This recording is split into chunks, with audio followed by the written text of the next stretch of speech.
fading of the music only means one thing. We are live from the beautiful Crescent City.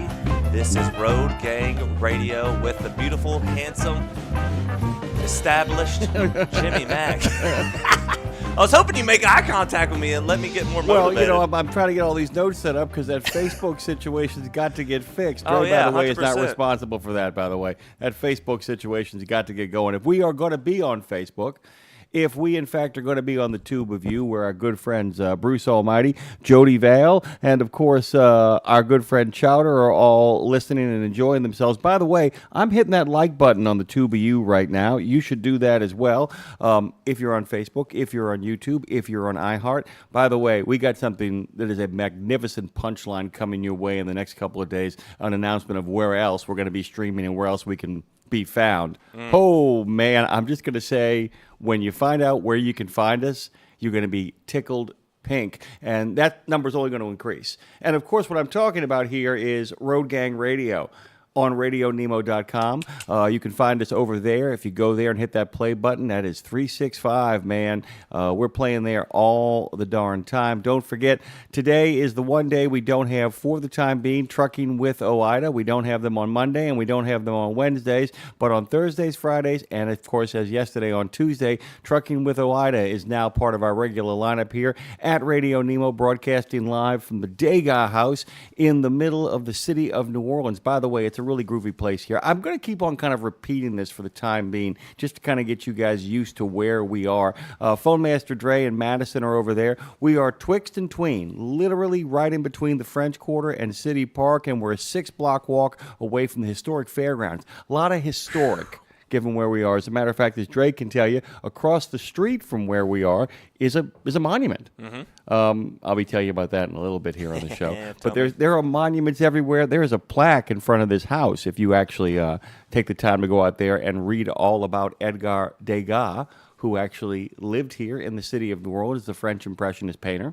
And every time I want to go get water, I learn a little bit about the man because there's a full-on museum next door. There's a full-on museum next door where the Kentwood water is. Not Kentworth water is, as a matter of fact. And by the way, if you make your way through our two offices, what you'll find is a door that leads to a kitchen, and there's a door in that kitchen that leads to, essentially, a home and a museum. As Lindsay likes to say, we are in one of the two houses where she performed.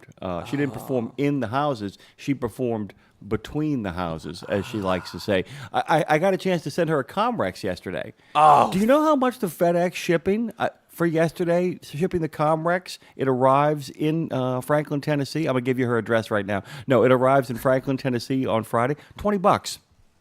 Interesting. $20. Well, you know what it is, don't you? Yeah. It's weight. Yeah. It's not the size of the box. It's the weight that matters. Hey, Fastport solves America's toughest recruiting and workforce challenges through research, technology, and people. From registered apprenticeships to veteran readiness, you can learn more at fastport.com or nationalapprenticeship.org. By the way, their nomination process for hiring our heroes, transition trucking, driving for excellence, is now closed. So the next step in that whole process, because Fastport has been with us since the beginning in this journey over here to streaming platforms, the next part of that process, is going to be finding out who those nominees are. And once we find out who those nominees are, we'll head over to Chillicothe. We'll go to Columbus first, the Veterans Museum, then Chillicothe, where we'll find out who the 3 to 4 finalists going to Washington, D.C. are. It's all part of a process, and Fastport is part of that process. They actually, along with us, save the date. I'm inviting you now. Let us know you're coming. Don't just show up the day of. But July 23rd, we are having a ribbon-cutting ceremony over here at the Degas House to kind of christen this.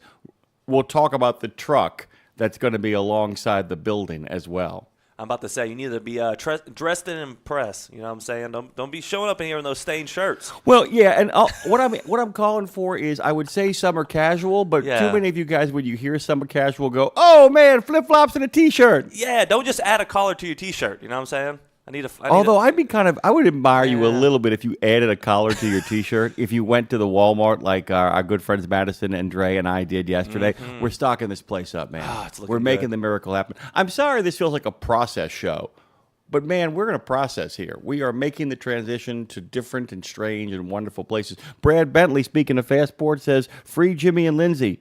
sent from Freetown, Christiana.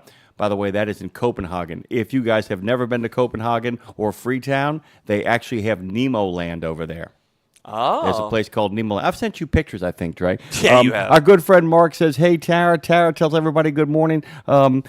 Jody, by the way, is waving from Florida. Hope you guys are in the conversation. We have a dandy of a show today. I'll get to unpacking all of that stuff in between and all that stuff. But today, June 25th, is the day that the non-compliance with the English proficiency can get you taken off the road. By the way, if you understand what I'm saying, you're not in any danger of getting taken off the road unless you have dyslexia and just can't read signs, but you've probably done that diligence too, so you're going to be okay. But today is the day, June the 25th. As of today, it is an out-of-service violation. We touched on that on Monday. I bring this up because CVSA's Deputy Director, Adrian Gilday, was actually here on Nemo Nation kind of unpacking what that all means. I bring that up because you can head over to YouTube if you're not already there, and you can find that content. Tara has posted it. The executive order that precipitated it was from the president.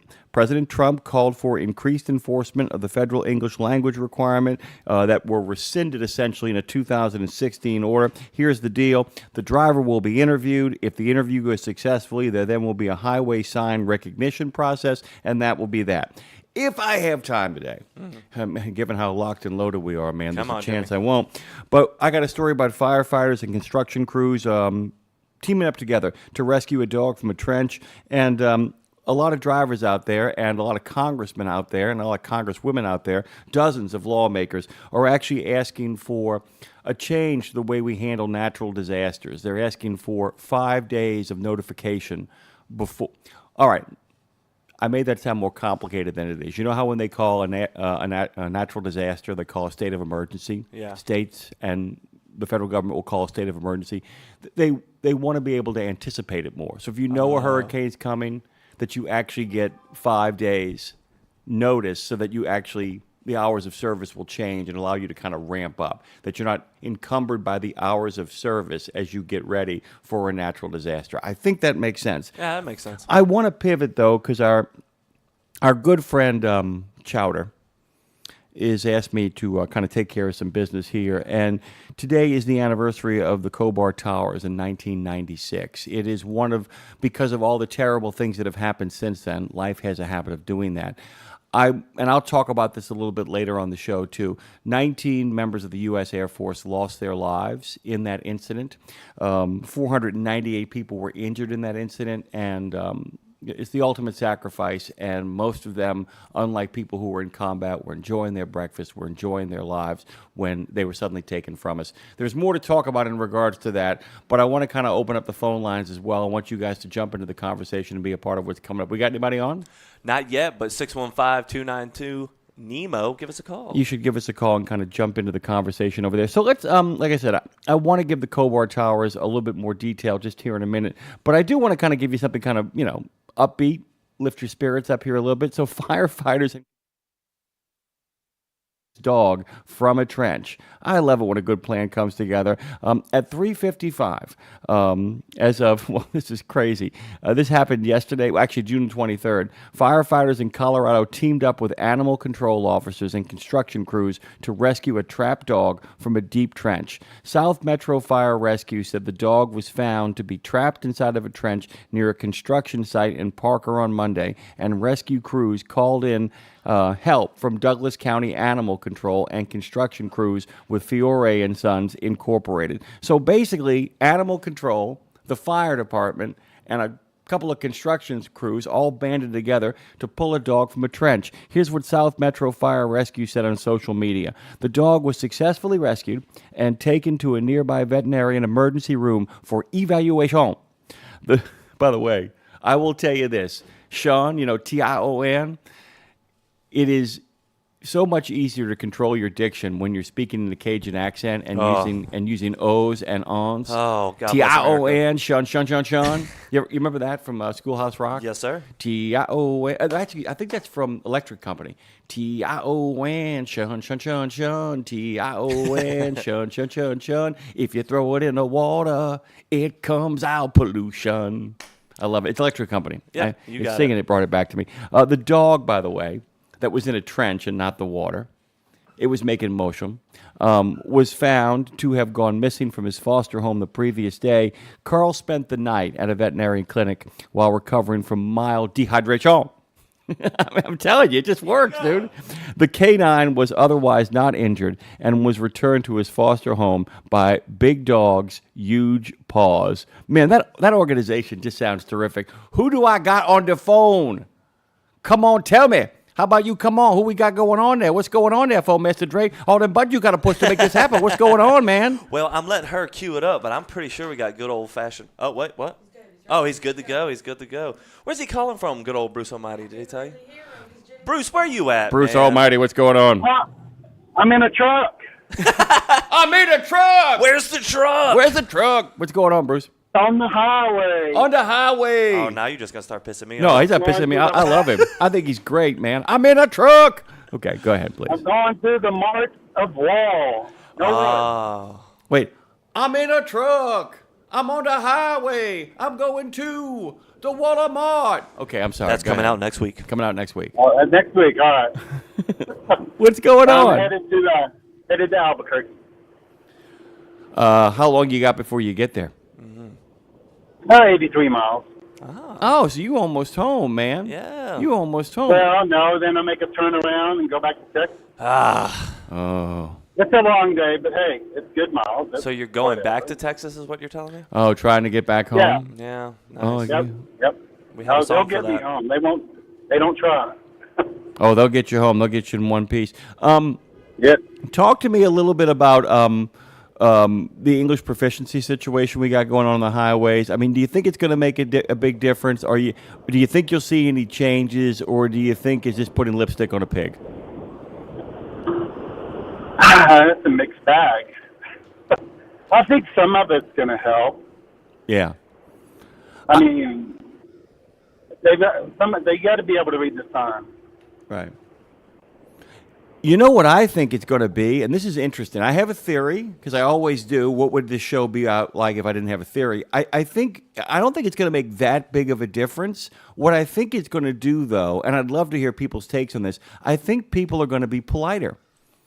I think you're going to see people be politer as a way of proving they can speak English. There you go. I think that there's a number of people who are actually going to have. I think one of the hardest things about a lot of people that come to America and are first generation immigrants, many of whom want to fit in here, many of whom are just awkward and shy and scared and don't know if they're going to fit in. But I think one of the things about being an American culturally, I just mean this culturally, and people will tell you this, we're friendly. Americans are so friendly that when they go other places, people who are from those other places get angry at us at how friendly we are. Madison knows what I'm talking about. Especially if you're from the South. I got to tell you, the people, it's not just the South, though, because I'm telling you, man, Yankee towns, Yeah. their people are friendly, dude. I mean, they're friendly in a different way. How you doing? What are you doing? Forget about it. You know what I'm talking about, right? Yeah, in Texas we're friendly. Yeah. I mean, larger than life and twice as ugly. You know what I'm saying? It's fantastic. It's fantastic. I think maybe they'll be more understanding too. At least people are trying. Oh, that's a really great just- point. That's a great point, too. What a warm point that is. Nicely said. Go on. We'll just have to get English for dummies and road signs for dummies, or not calling people dummies. No, I know what you mean. Everybody knows the book, dude. Nobody's thinking you're laying that nomenclature off in a negatory way. That is not what's happening here. But I'm with you. I think that there's a lot of people, and I don't just mean people who are from other places, but there are a lot of people who don't understand. What they don't get is that we give points for trying here. And that's the absolute truth. And there'll be, if we're understanding, they'll be willing to ask also. It's kind of like us going to a foreign country. We're lost. Yeah, if you don't mind if I chime in here, when I was in France back in May, it's kind of a thing when you're in France. Like, I'm a tad bit fluent in French, but they'd rather just speak English to you. They'll stop you in your tracks and they'll be like, stop. Yeah, It's the French embarrassing. countryside, though, they're a little bit more gracious. I'll tell you Right. that, though. But it's the Parisians, my wife will tell you. My wife's French is good. And the Parisians are like, just stop. The Germans are like, give it a shot. Yeah. We're pretty good around here, though. We like you. We like you to speak. We like you to speak the English. Bruce Almighty, it's a great way to start my morning. I got to do the pledge, the national anthem, the whole rigmarole. But be safe and get back to Texas, okay? Oh, yeah. Have a great show. Oh, you too, man. Have a great ride. By the way, it is a show. You guys, you're on the show. It's like the MLB. Like you made it to the show. That's all I'm telling you. All right, moment of reflection here. And guys, by the way, since we are going into the pledge, the national anthem, and a good word from the good pastor, I do want you guys to take a moment to reflect on our lost friends from the Khobar Towers back in 1996. Give it a moment. Think about those people and think about the fact that so much of what we do was guarded by them. I mean, they were there to make sure that the flow of energy across the world continued, giving Americans cheap gas. By the way, cheap gas is freedom.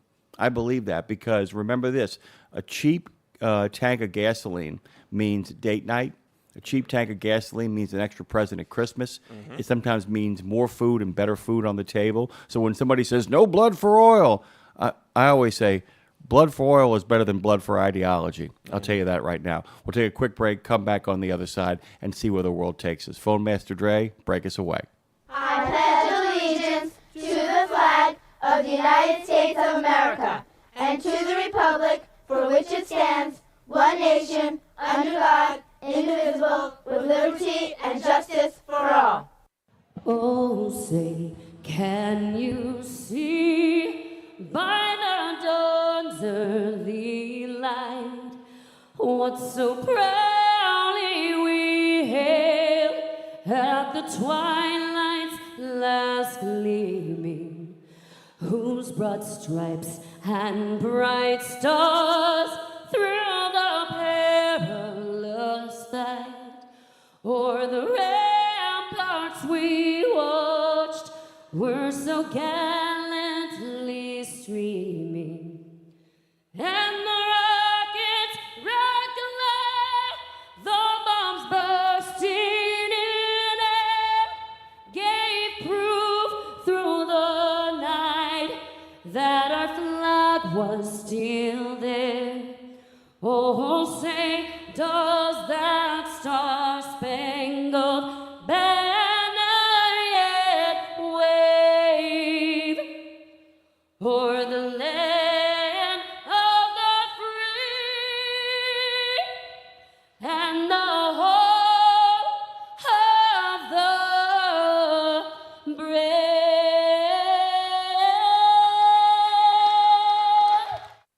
It's Wednesday, Wednesday, Wednesday, Wednesday.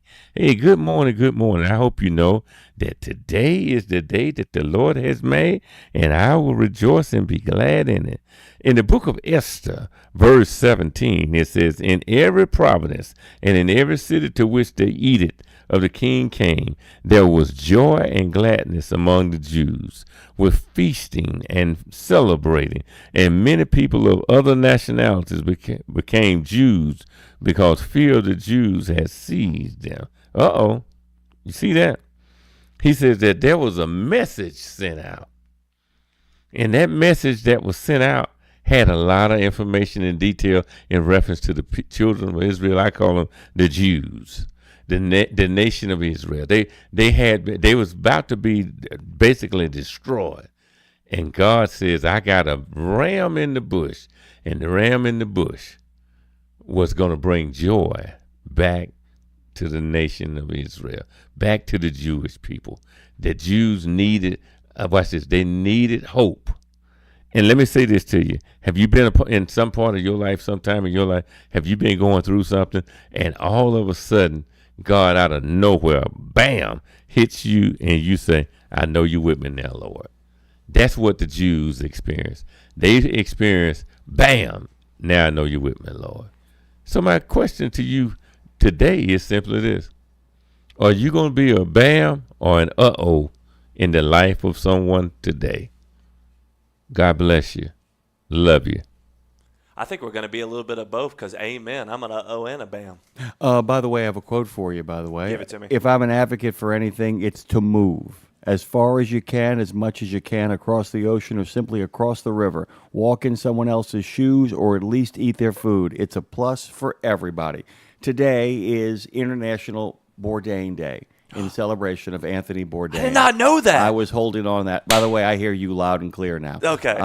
I will tell you this right now, Phone Master Drab, and holding on to that one. National Day of is celebrated by truckdown.com because the quickest way back to the party is truckdown.com. Since 1997, Truckdown has been cause for celebration in 50 states and 8 provinces. By the way, Ice Princess, who just decided to make a comment on one of the postings. I don't even know if it was actually directly related to the posting itself. Said, why do I keep saying 8 provinces? Because there are 2 provinces they don't serve right now.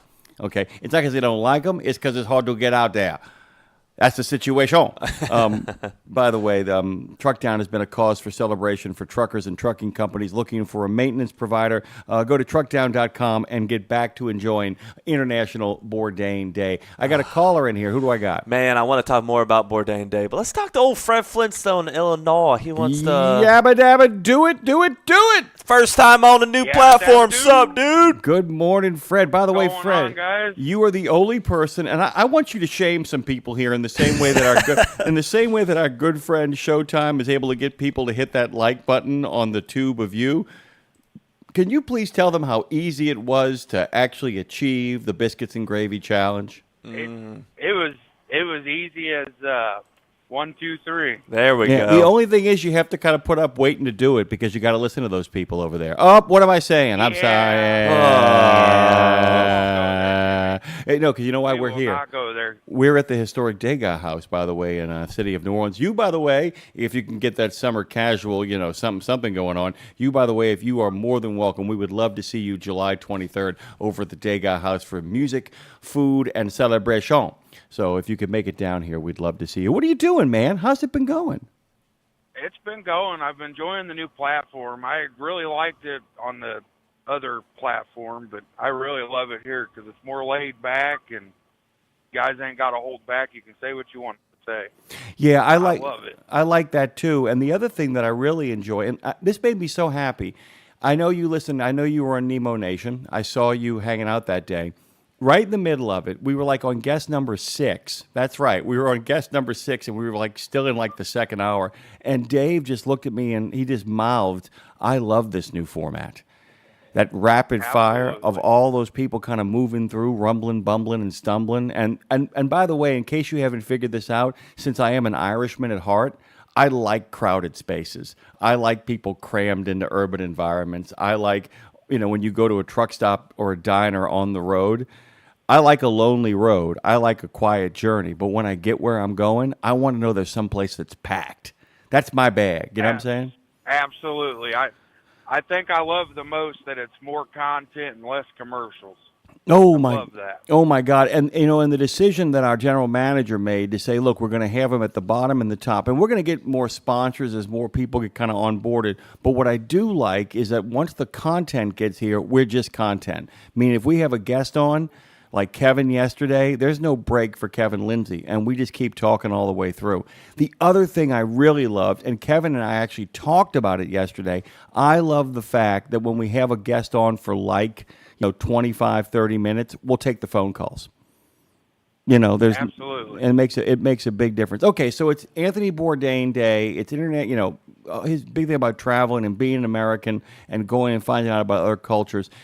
And we were talking about the fact that one of the defining characteristics of American culture, and by the way, a lot of people who come here love us for that. We've had a couple on the show called the Beasleys, and they just love how friendly Americans are.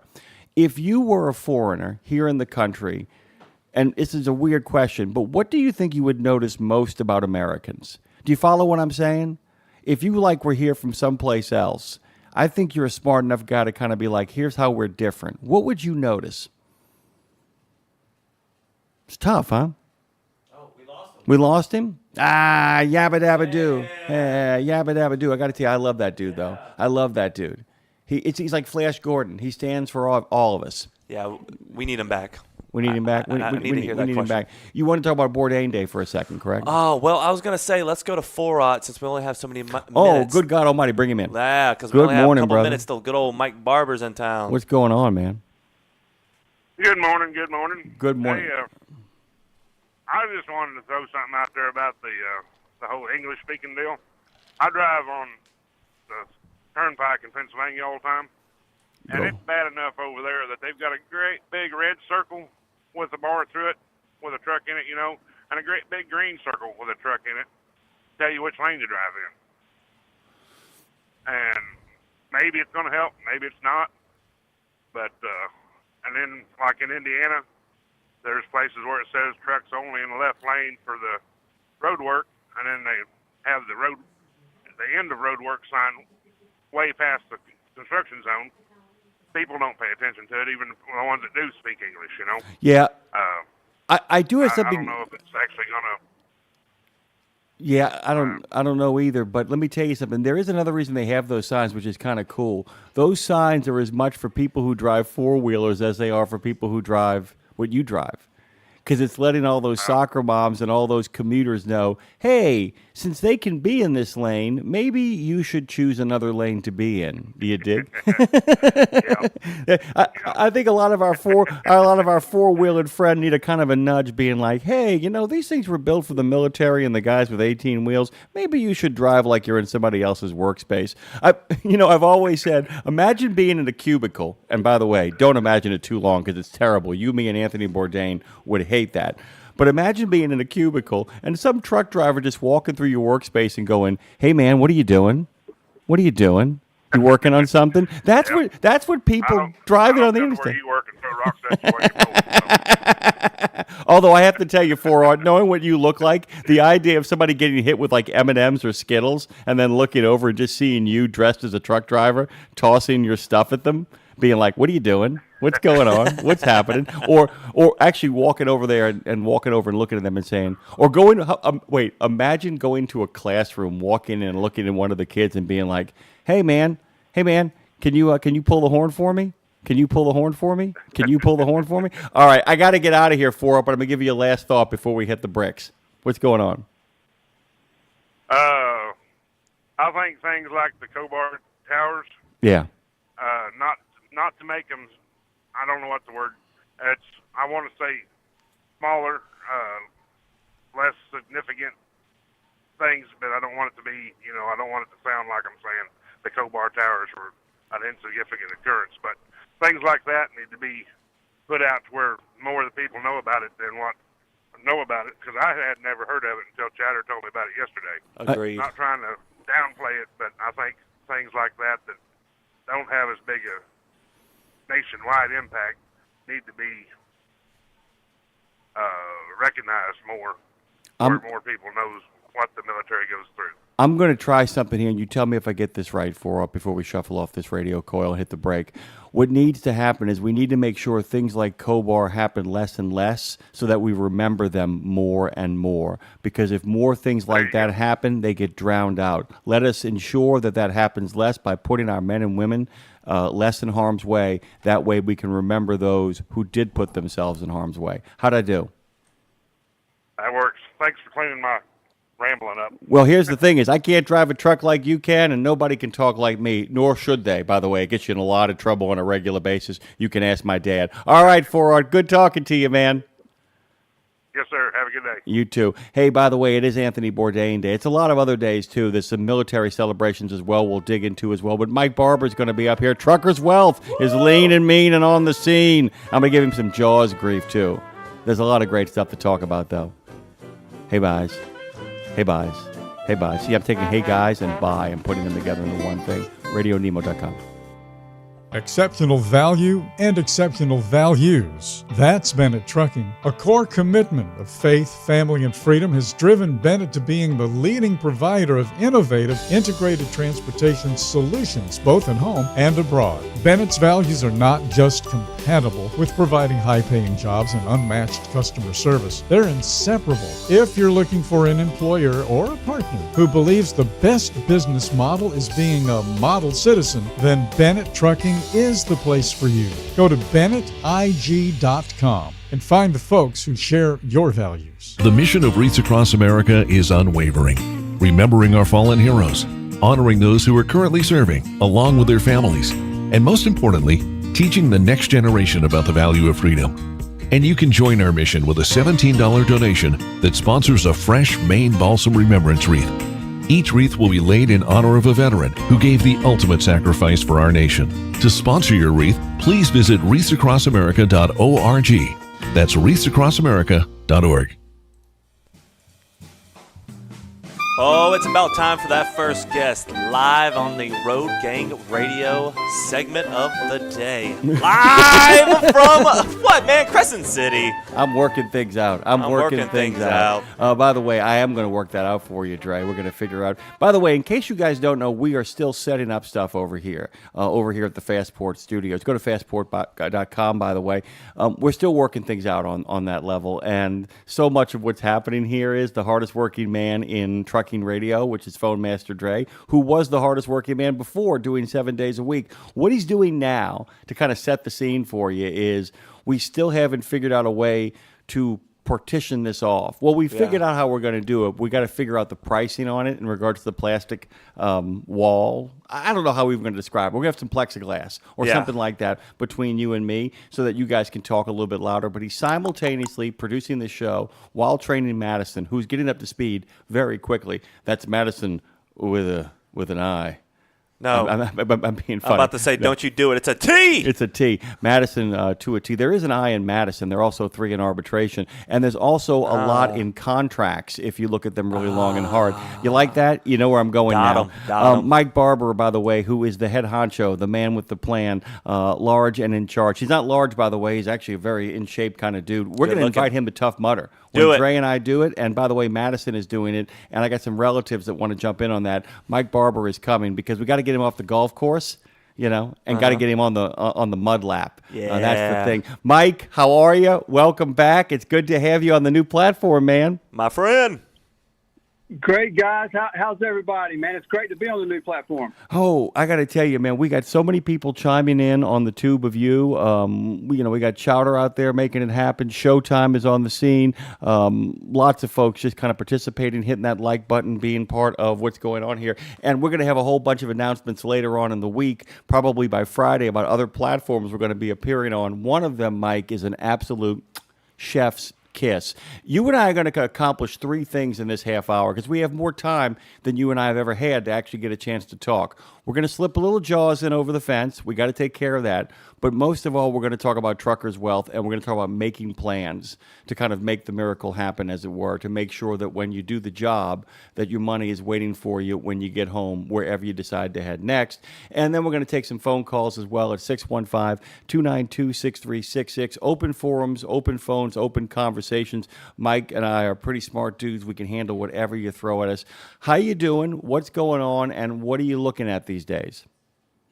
Man, everything's good. Just staying busy. We're at Truckers Wealth. We're always helping truckers with their retirement, roadmap and bringing real solutions to truckers. So really staying busy in that regard. Trying to stay cool. Man, it's been hot. Talking about golf, it's been too hot to golf, and so just staying really busy.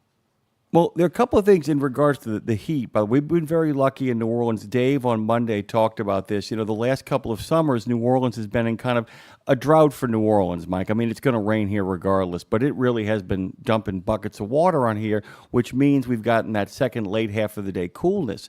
But up in the neck of the woods where you live, you guys haven't gotten the rain you're used to, which I guess you want to get over after all those hurricanes.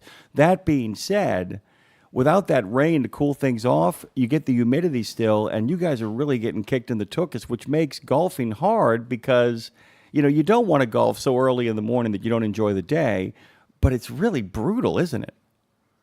Yeah, it is. I get out. I try to get out when I can, in the late, in the evening, kind of the early evening, and just walk 9 holes.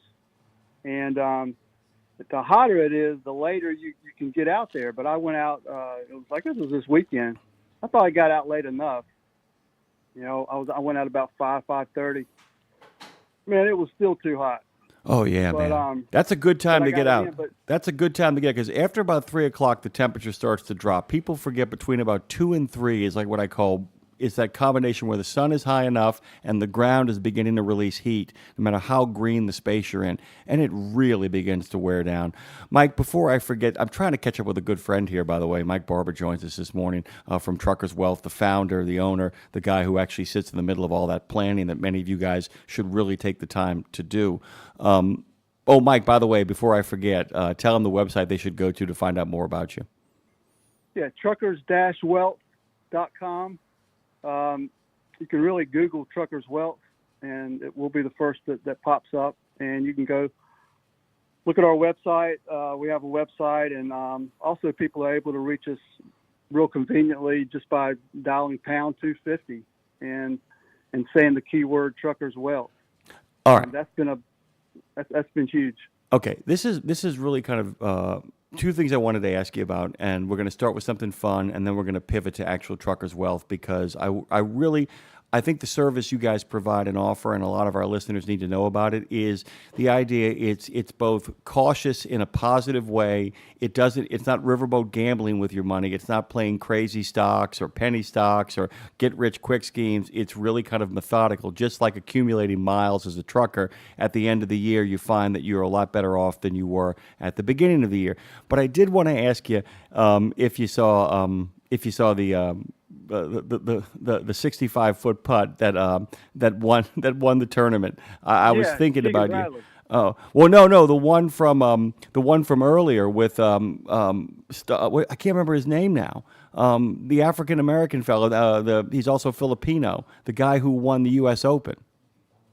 Oh, you're talking about J.J. Spahn? Yeah. Oh my it God. Was, unbelievable. That was a great. I was glued to the TV watching that, and it was great to see. U.S. Open's always a hard tournament to win. They make it really hard on the golfer, and I really was. What a win for that guy. I'm telling you, and to drop that 65-foot putt on Father's Day and to watch it go in. But I bring it up, Mike, and by the way, you're going to get where I'm going with this now. He did terrible the first couple of holes, and he simply didn't allow it to kind of wreck his game. He just kept treating each hole as if it was the next. So much of what you do at Truckers Wealth really isn't about get rich quick schemes or one quick shot of an investment. I really want you to kind of unpack the options that are available to the drivers, about the idea of how you can put something into motion starting today, even at like 45, 50 years old. How you can put something into motion to kind of make that happen. You follow what I'm talking about here in regards to the combination between absolutely go.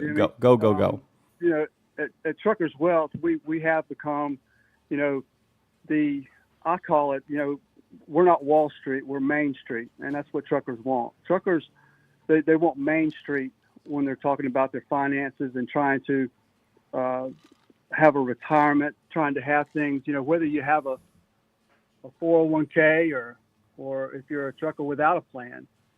Truckers Wealth has a retirement, roadmap, built for you.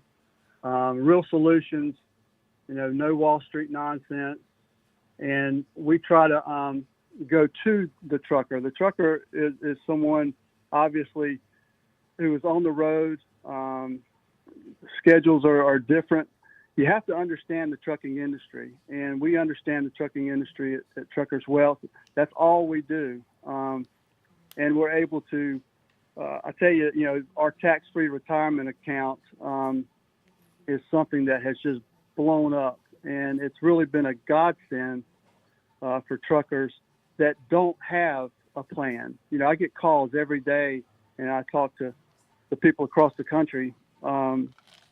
That said, Mike, I think I'm a little late to the game, or I don't really have anything in plan. I don't have any plan, and we're able to help you with that, and we are. And then there's also truckers out there that do have 401ks, and they do have money sitting in different accounts or whatnot, and they're like, Mike, I don't know what to do with it. I don't want to lose it in the market. I don't want Uncle Sam to take all the taxes, things like that. Those are probably the two main issues that we see out there. It's either truckers with or truckers without, and we can help both of you. We help, whether you want to invest your money or you want a lifetime income in retirement.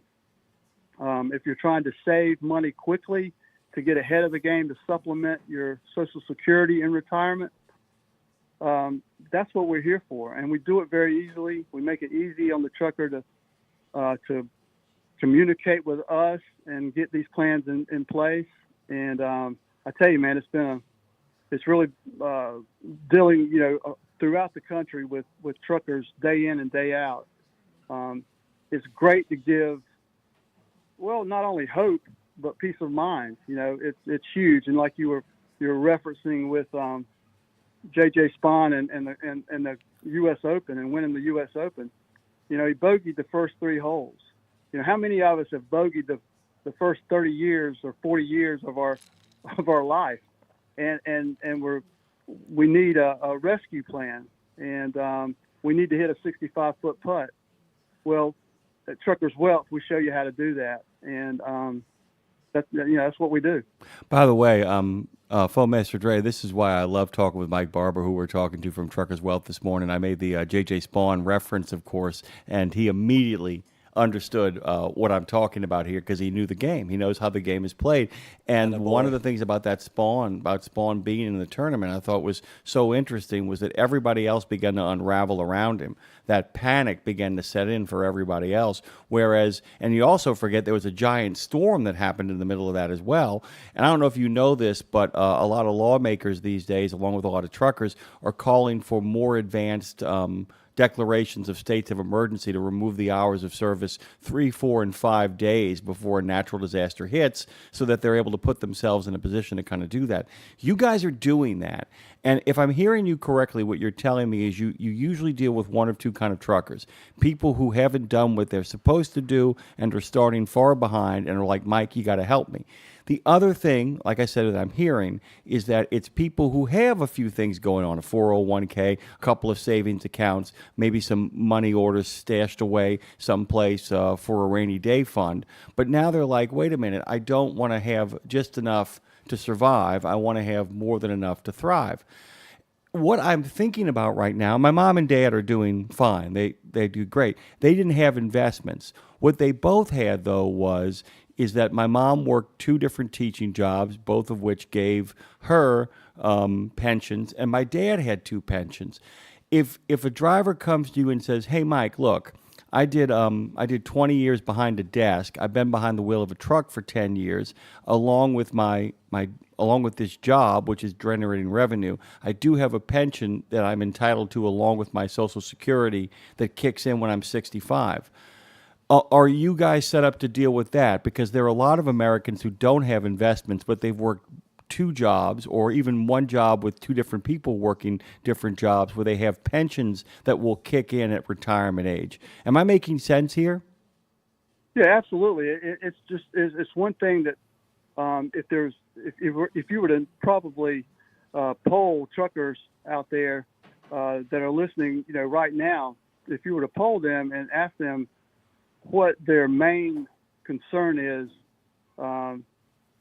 more than likely right at the top would be their finances and keeping their finances, what they're going to do in retirement, where they're going, what is the roadmap, what is the plan. Most do not have that. 70%, and this is an actual statistic, Jimmy, I don't just make it up. 70% of truckers retire broke. Let that marinate for a minute. 70, not 7, 70. And that's the problem. We can talk all day long about different tariffs and different things going on in the trucking industry. But where I sit, the number one problem is a true U.S., a true American hero who has kept this country running from day one.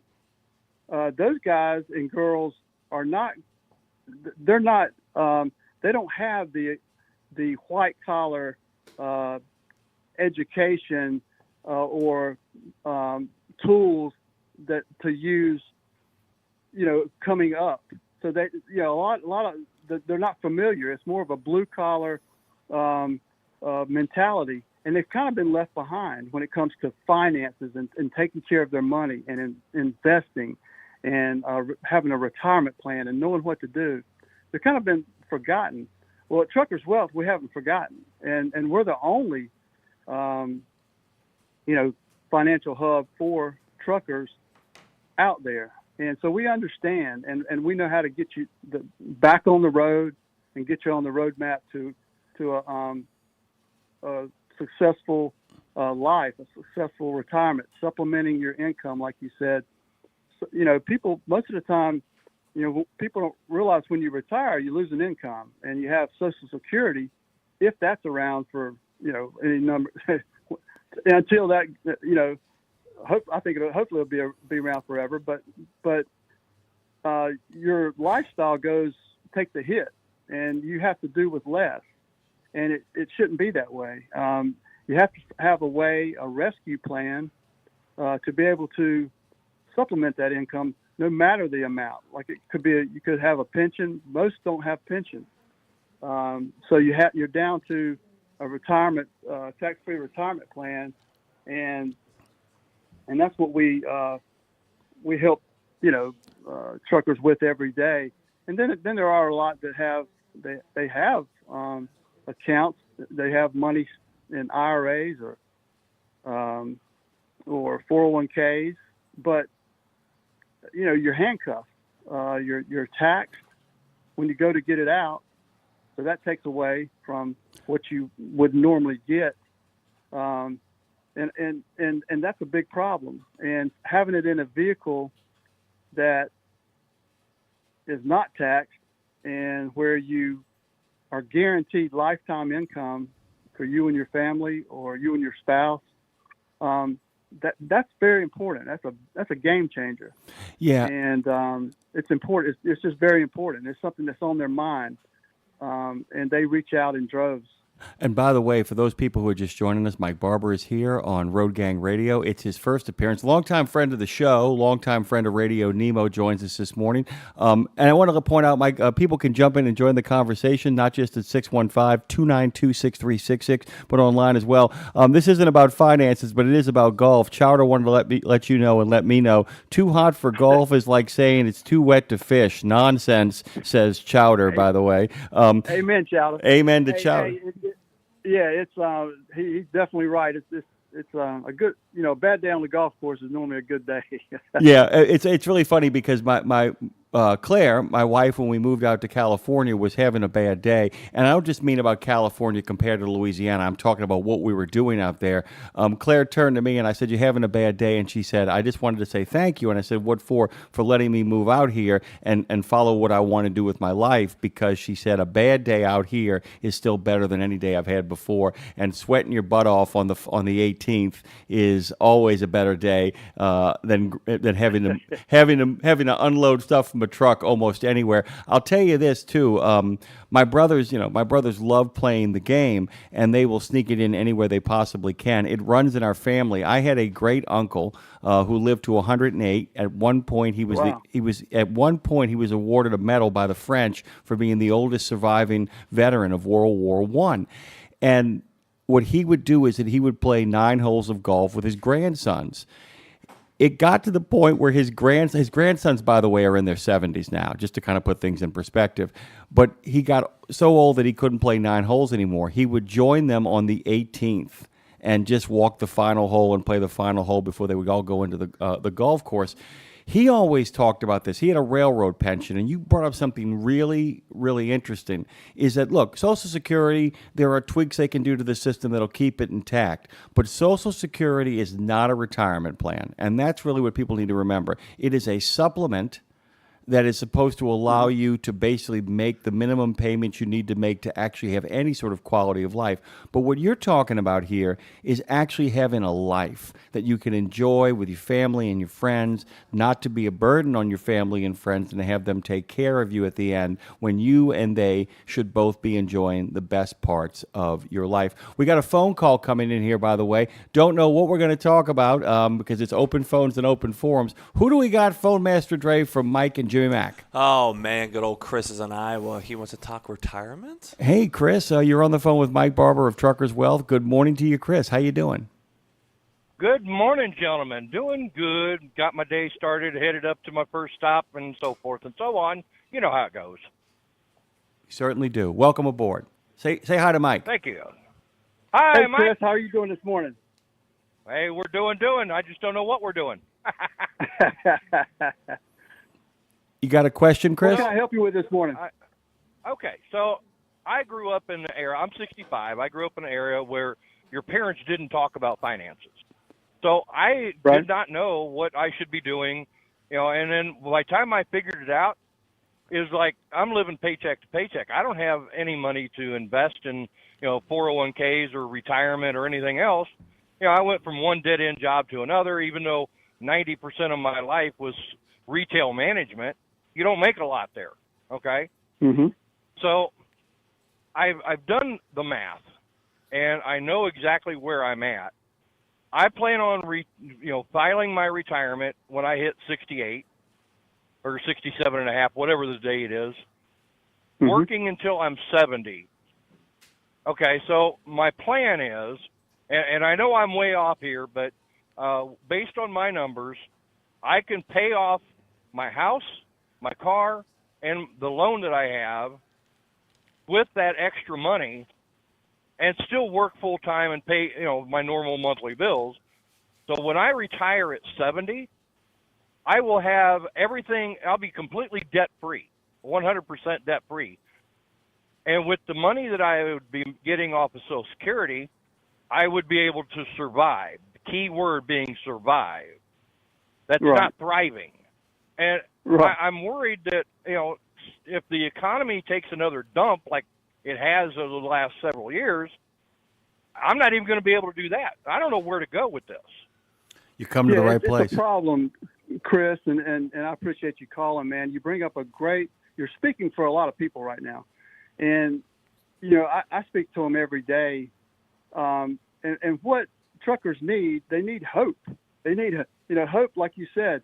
You don't want to just survive. You want to live. You want to enjoy. You're not asking for the world, but you want to at least be able, and you're in a spot that's a good spot. Being debt free. That's everybody's dream.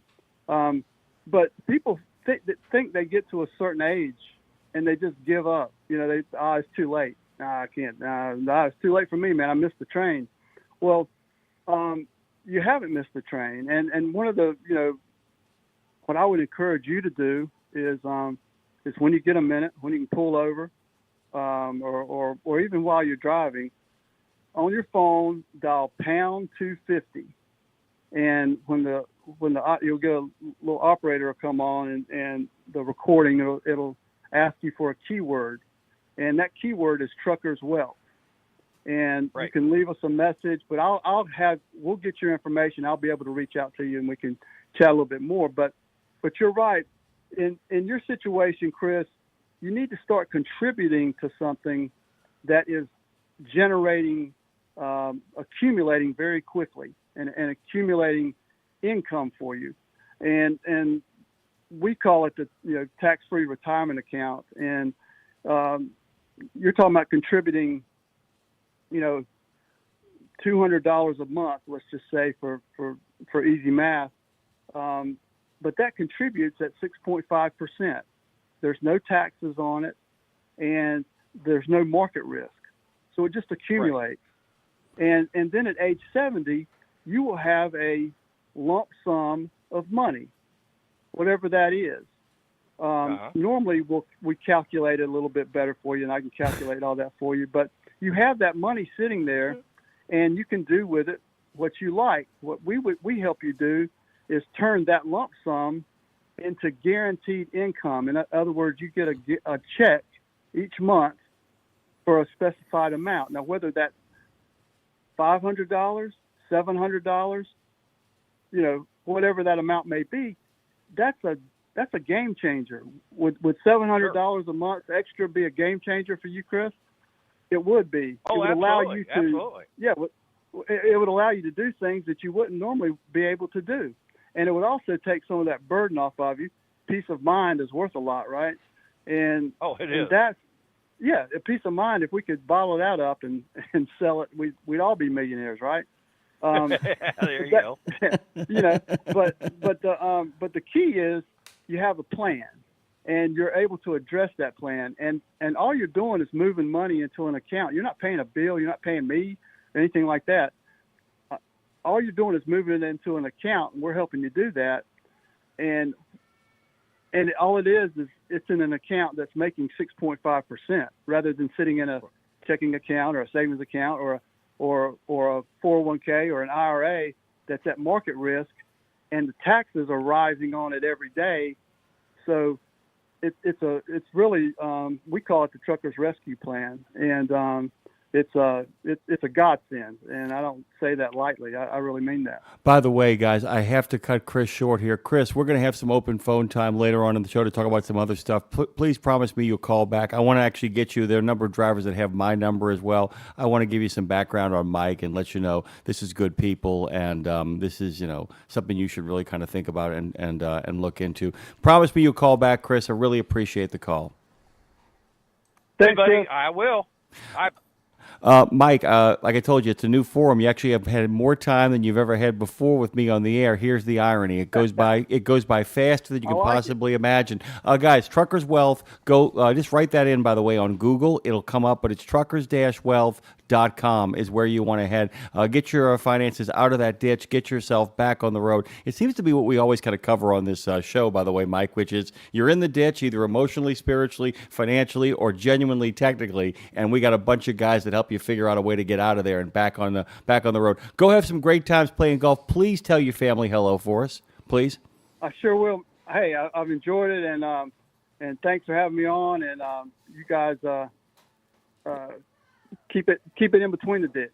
Thank you, sir, so much. It's good to hear from you, by the way. Good to talk to Mike Barber. We missed him before. We'll talk about Jaws today at some point. It's Anthony Bourdain Day. It's also, if I know what I'm talking about here, Tech Talk with the Braz coming up, which means he is lurking in the waters. Braswell. Keep up the conversation. By the way, am going to join the conversation over in the chat as Robert kind of does his thing here on Tech Talk. We'll be back on the other side of this break here. Don't forget, guys, after Robert takes his shovels off his radio coil, we'll have Education Station, which, by the way, is the double barrel version of that. Anthony Bourdain Day here. Get out there and travel, see the world. We'll be right back on Road Gang Radio.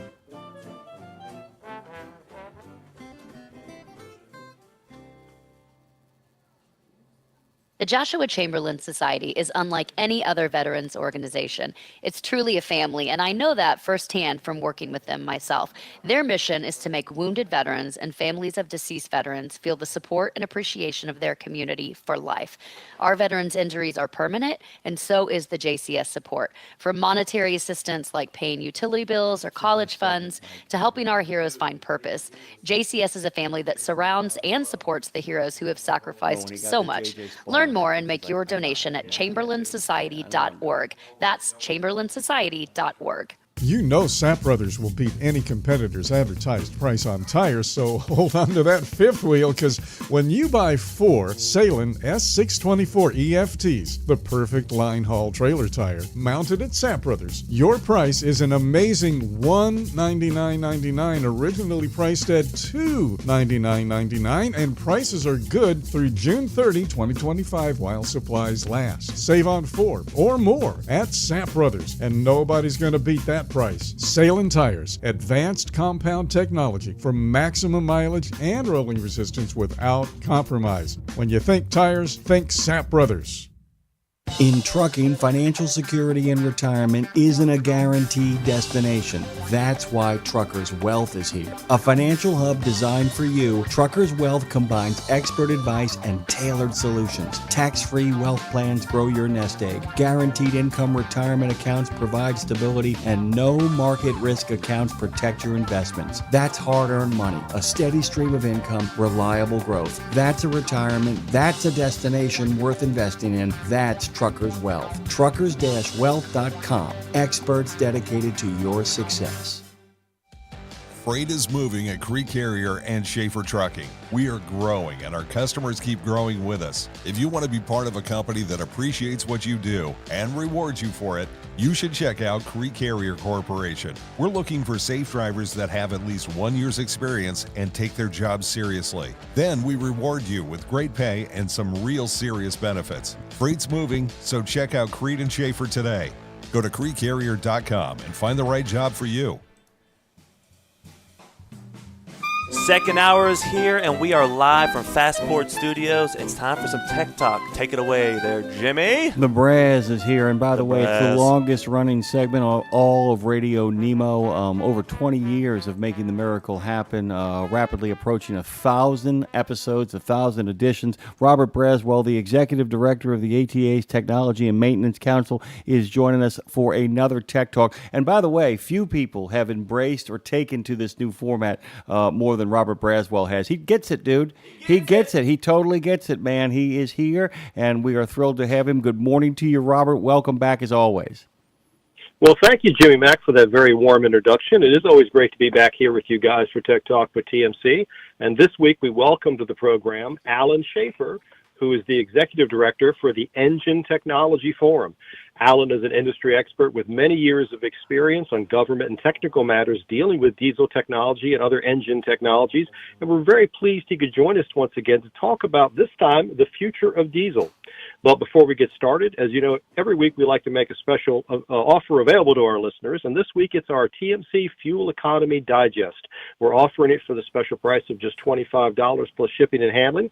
It is a compendium of just about everything you can think of when it comes to commercial vehicle fuel economy testing, speccing, and maintenance. And you can get it by calling our customer service line toll-free at 1-866-821-3468. Just mention RadioNemo.com, but you can get it for that special price. Also, if you're an owner-operator or a small fleet, you got 100 or fewer power units, we would love you to join TMC for the discounted annual dues of just $150. Do that today. You'll get our 2-volume recommended practices manual. That's over 4,000 pages of information on the care and feeding of your commercial vehicle and many other good benefits too. So please call that same toll-free number if you're interested in signing up. And as always, we remind our listeners up front that any TMC recommended practices we might discuss reflect the consensus of our members. We offer them as recommendations only, and everyone must first determine for themselves if they are safe and appropriate for their operation. Please remember that TMC doesn't endorse any product, person, or service. Any opinions expressed of the show are those of the individual and not necessarily the opinion of his or her company, nor of TMC unless stated otherwise. And with all that out of the way, please welcome to the program this morning, Alan Schaefer. Good morning, Alan. Good morning, Robert. Great to be with you. Great to have you back here. So, we're talking today about the future of diesel. And, just before we get into what's going on in North America, what can we kind of expect over the next several years when it comes to the future of diesel power plants, I was thinking maybe we could just step back a little bit and see, are there trends globally that will be influencing the future of diesel here in North America? I mean, just for example, if you look at cars, in Europe, still 50% of the cars that are manufactured new are diesel power plants. That's kind of unique, isn't it, in the world where, there are a lot of diesel applications and non-commercial applications in the European marketplace. You don't see that here in the States. Well, that's right. We have a global economy and a global vehicle and engine and fuel market, and diesel is really squarely positioned across the globe as really a technology that's just dominant in many places. So you certainly have that as a working factor. But there are trends, sort of pushing on that trend. And the first, I guess, of those really is what's happening in Europe. And certainly Europe is pushing harder towards electrification of their transportation segment in the light-duty space. And they have found themselves at a critical juncture that is in some ways pulling back a little bit from those bolder aspirations to stop selling cars powered by internal combustion engines, be it gas or diesel, by 2030. Some of that is being reset now a little bit. More flexibility is being provided for manufacturers. And I think just generally, the feeling in Europe was that there was too quick of a move to get rid of the internal combustion engine by a date certain, and that there is some greater and growing interest about the use of e-fuels, some of these new fuels that have zero carbon emissions and could allow the continued use of internal combustion engines with simply a fuel switch. And that would address a lot of the greenhouse gas reductions that Europe was hoping to achieve. So I guess we'll see on how that plays out, but certainly the standing of internal combustion around the globe and diesel in particular is still very strong. And even just this week, Mercedes and Audi both announced that they are extending their combustion vehicle commitments further than they had anticipated. And that means well beyond 2030. So we're talking another 10 plus years of, yes, we're going to keep producing and developing internal combustion engines. So I think, what's happening in the U.S. and Europe is the kind of thing where we're just realizing that some of those earlier ambitions of a few years ago just are not going to pan out for many different reasons in different places. So it's important to have technology available that works, is proven, and can get the job done each and every day. And, it's worth noting that, and let's just take a step back one more time before we get into some of the specifics about the North American market and what the trends are going forward. Look at how far we've come just in the last 30 years, 40 years, when it comes to NOx emissions, particulate emissions, greenhouse gas emissions. I mean, diesels are nothing like their former selves. It's not your grandfather's diesel engine, so to speak.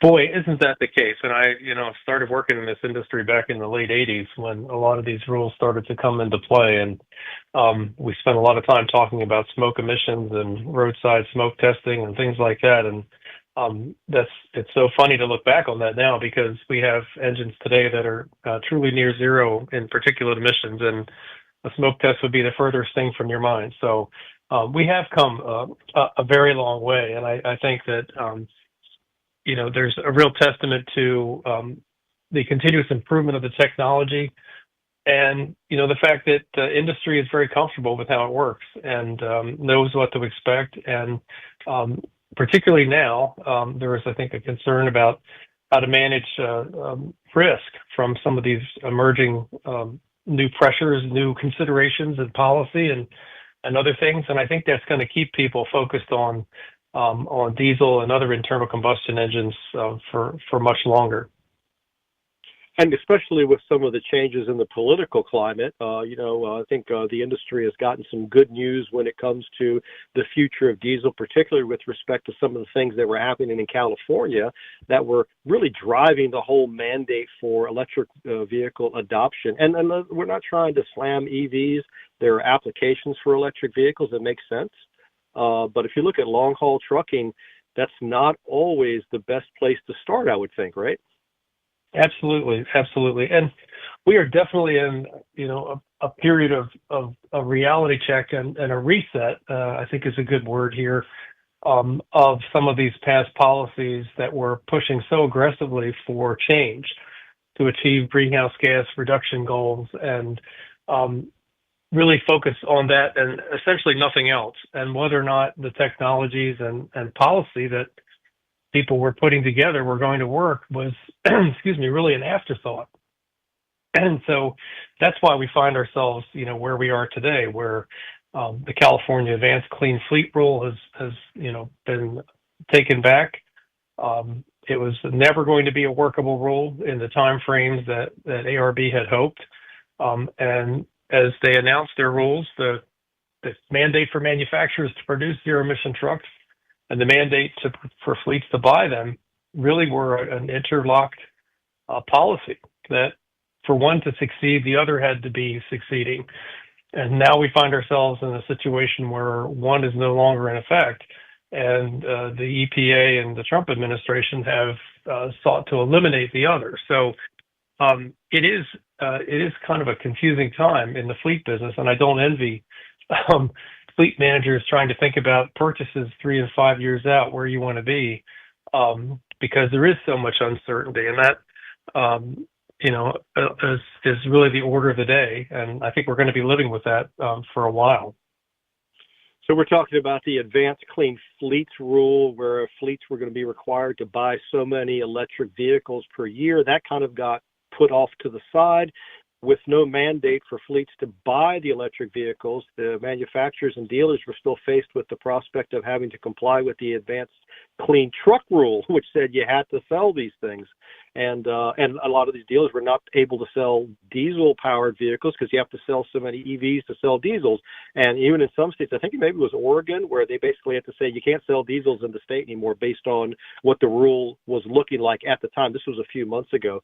That's kind of leveled out a little bit because of this whole waiver issue. Maybe explain a little bit about what the waiver means and why California is a different duck when it comes to these kind of regulations. Yeah, well, this goes way back, right? Before California was really in the leading space in terms of air quality regulation, even before the Clean Air Act was enacted in 1970. And so when it was enacted, Congress, saw that California had been working on its air quality problems independently and decided to recognize those very unique circumstances that California has as the coastal state, obviously with some very unique geography and climatic conditions there that really made it a challenge to reduce emissions, and felt like they needed to, have something different. So Congress granted them that authority to say, you can do your own thing there. We're going to issue you a waiver because of the shift between some of the policies at the federal level. But by and large, it is something that's been in place for a long time and has been, and that was in place for, I guess, I want to say about 15 or 20 years before the idea that other states could sort of sign on to California really started to take hold. So we had not just California being California, but we saw other states, particularly in the Northeast, begin to want to sign on to California's initially their clean car rules because they wanted more tools in the toolbox to achieve their air quality goals with regards to ozone emissions in the Northeast, and felt like having cleaner cars from California there was better than the federal option. And so that got going pretty heavily. So we have 17 states that are now in that bucket of cars that you buy, for example, in the state I live in Maryland, are certified to California emission standards. So, and then we have the truck rule really just came along more recently. So you have 10 states that are sort of following along California's truck rules for the same kind of reasons. So I think Congress probably never intended for things to get out of hand, so to speak, that one state could drive so much in national policy, particularly for industries that are nationally based, like trucking, which is by its very nature crossing state lines each and every day to deliver the commerce that this economy demands.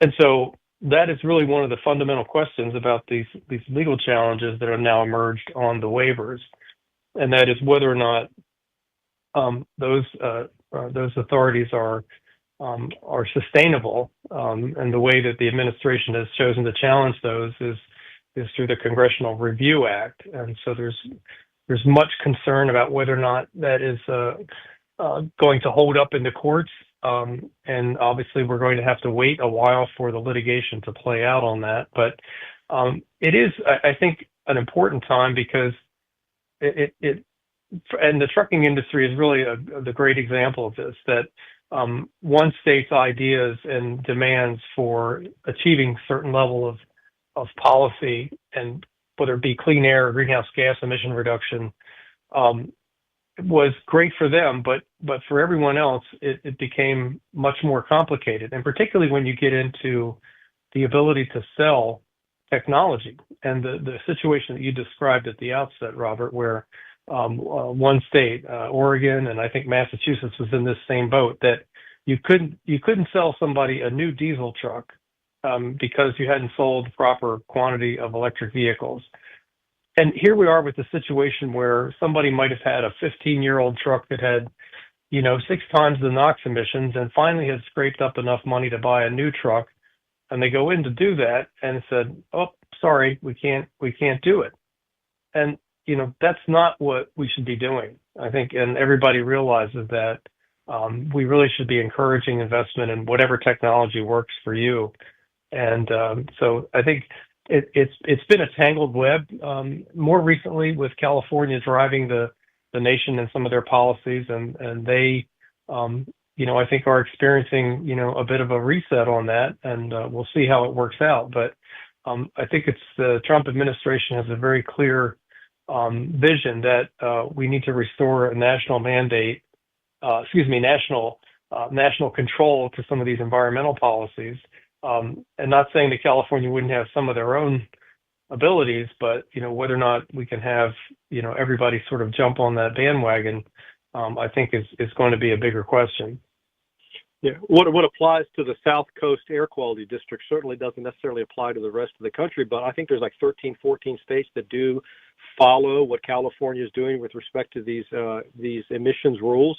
And what's confusing is they don't all follow them equally. It seems like these states can take the cafeteria approach, right? Oh, we'll take this Right. part of the CARB rule, but not that part. Or we'll have our deadline for adoption will be different than their deadline for adoption. And if you're a national fleet or even a regional fleet, this has got to drive you crazy in trying to keep up with compliance. I don't know how folks are doing it. I know there is a cottage industry that's developed to help navigate people through it, and that's probably a good thing because of the complexities, many that you've pointed out. And of course, all this is taking place with the backdrop of an economy that's sort of teetering back and forth with the freight demand. It's still somewhat suppressed. And just the continued acquisition of newer trucks and the turnover of the fleet is longer than it has been. So there's clearly an appetite, I think, for investing in new technology, and not just for the emissions piece of it, but certainly there's huge advantages of some of these newer trucks from a safety perspective, from just many driver features and sort of the technology like we've come to, expect and use in our personal cars. A lot of that is now available in some of the newer generation trucks, and everyone should have the benefit of those advanced safety features for sure. So I think we would be in good place to have as many people as possible be able to get new trucks on the road as fast as possible, and that will help reduce emissions all the way around, save fuel, etc. You're listening to Tech Talk with TMC. We have Alan Shaver here from the Engine Technology Forum. Alan, let's talk a little bit about the fuels. You mentioned renewable fuels, and there's some EPA actions that are coming that might drive some of this to keep diesel around for a little bit longer. Indeed, and just not to pick on California again, but they one thing they have been a leader in is pushing for low carbon fuels in California. So we're now 10 plus years into their low carbon fuels program. And that result of that today is that more than 70% of the diesel fuel sold in California is in fact renewable diesel.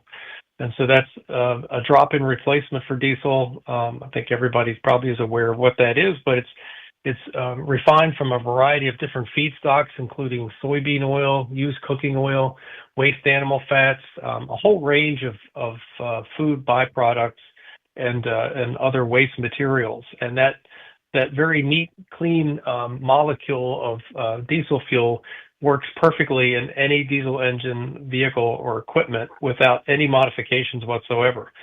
And so it's a great success story that we have that in California.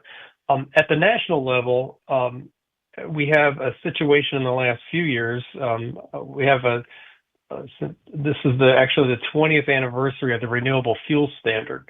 And if you wind back the clock on that, you remember the days when they started blending ethanol into gasoline.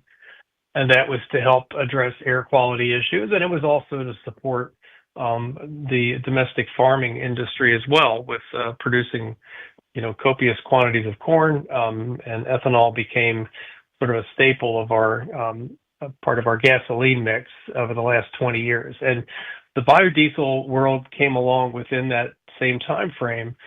And we have now today, the opportunity to finally see a growth-oriented biofuel policy from the federal government.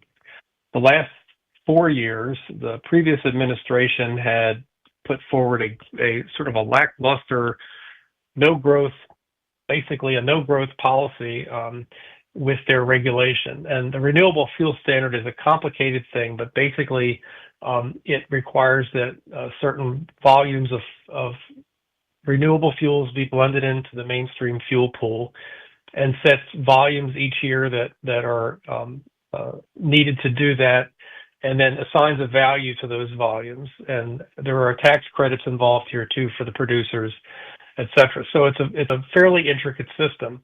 And the last 4 years really was a stagnation time, even though there's tremendous interest, and the industry, the biofuel industry, and the petroleum refiners have recently joined in the last 4 or 5 years to convert some of their refineries that were producing highway or off-road diesel into being able to produce renewable diesel.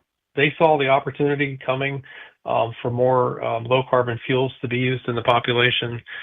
And we have tremendous investment now to bring on renewable diesel. We just didn't have the federal policy that drove the growth to get there.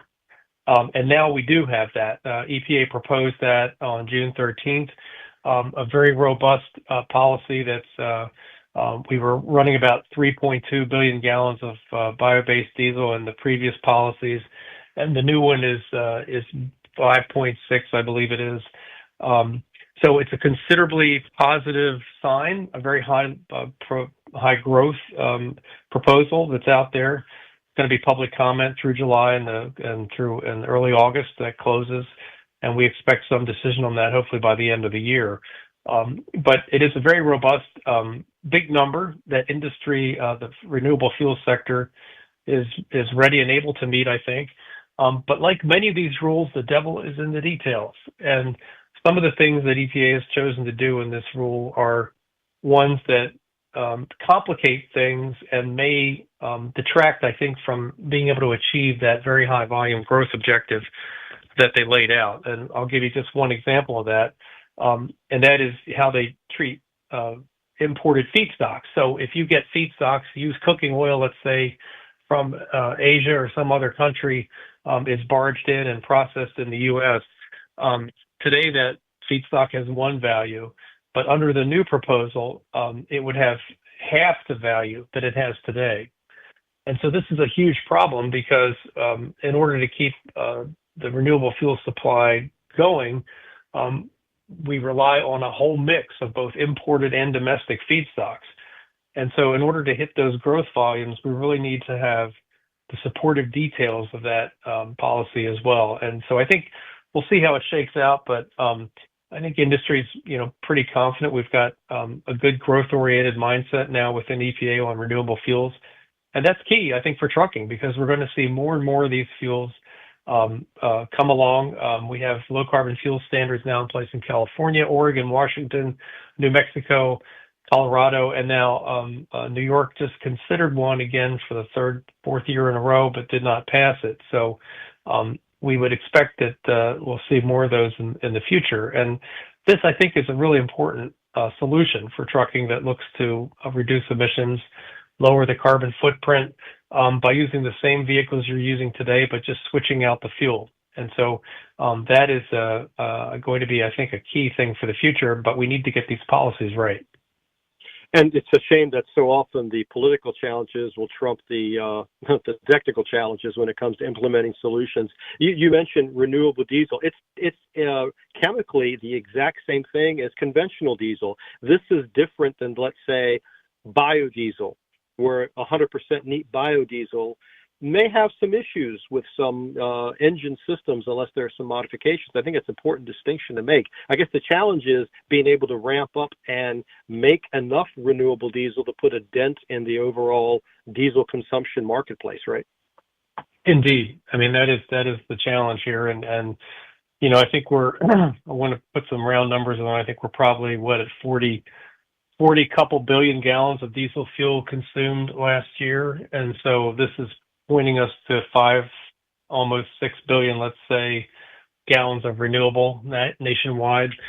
So you can see that, we're a long ways from fully displacing the petroleum diesel that we're reliant on. But as they say, every little bit helps. And particularly as we go forward, you start to, just like we're seeing that an all electric vehicles may work in some fleet applications and some areas, but not in others. We might find more of a strategy going forward where we have, sort of many different fuels and technologies working in different places, because either that's where the fuel is, that's where the policy is, and that means that people can build a market around that. So you could take hydrogen, for example, and say we're going to have available hydrogen on the East Coast and the Northeast. And so that would enable trucking to consider the use of hydrogen internal combustion engines or perhaps fuel cells down the road as an alternative to petroleum-based diesel in the years ahead. And you might only be able to find that within, a 1,000-mile range of a couple of fueling depots for hydrogen, but maybe that works. And the system where we, have become accustomed to, crisscrossing the country, every corner of America where you could find a diesel pump night or day, that's worked for many, many years and will continue, I'm sure, at some level. But, we may need to adjust our thinking about how we go forward in terms of, finding the right mix of fuels and technologies that can be, I don't want to say custom designed, but, fit into the policies and things in a certain area. So it'll be an exciting time, I would think, the next decade in this industry. Hydrogen certainly has its own challenges. It depends on how you source it. You've got your green hydrogen, your gray hydrogen, although you don't want it coming from fracking necessarily if you're trying to get the maximum environmental benefit from it.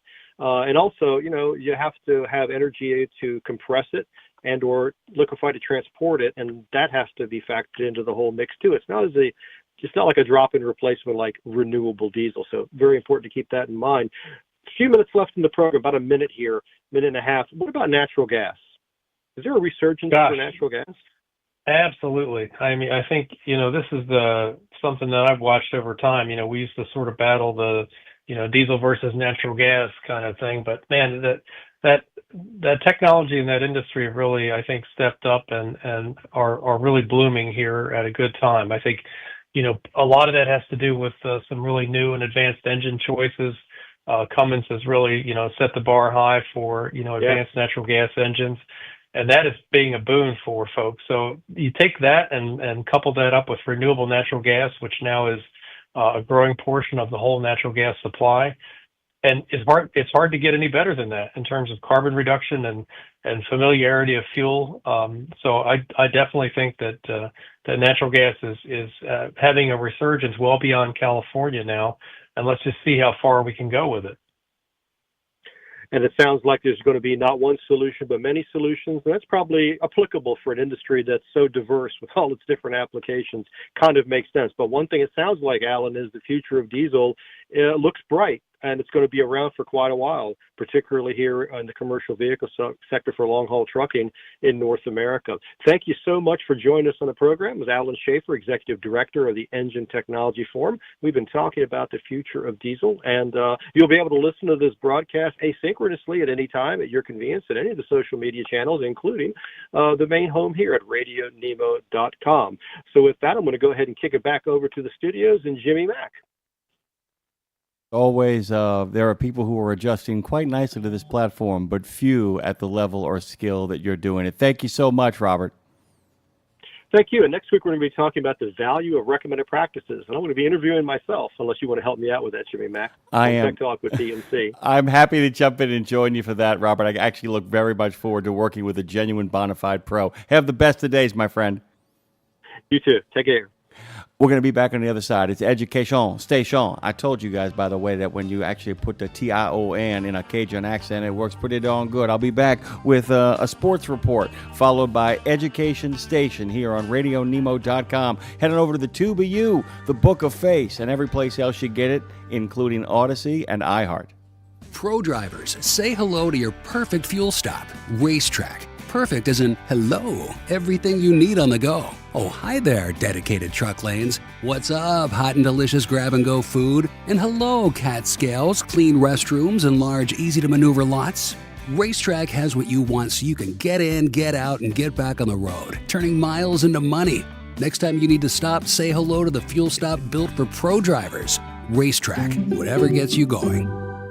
Check out the new over-the-top lineup at participating Country Pride and Iron Skillet restaurants. 3 gigantic sandwiches loaded with flavor. Try the Chicken Parm Stack, the Big Country Combo, or the Ultimate Smash Melt. The Ultimate Smash Melt. 2 delicious smash burger patties, surrounded by 2 grilled cheese sandwiches. 2 sandwiches in 1. Visit your favorite Country Pride or Iron Skillet restaurant and come hungry. Available for dine-in only at participating Country Pride and Iron Skillet restaurants inside TA or Petro Travel Centers.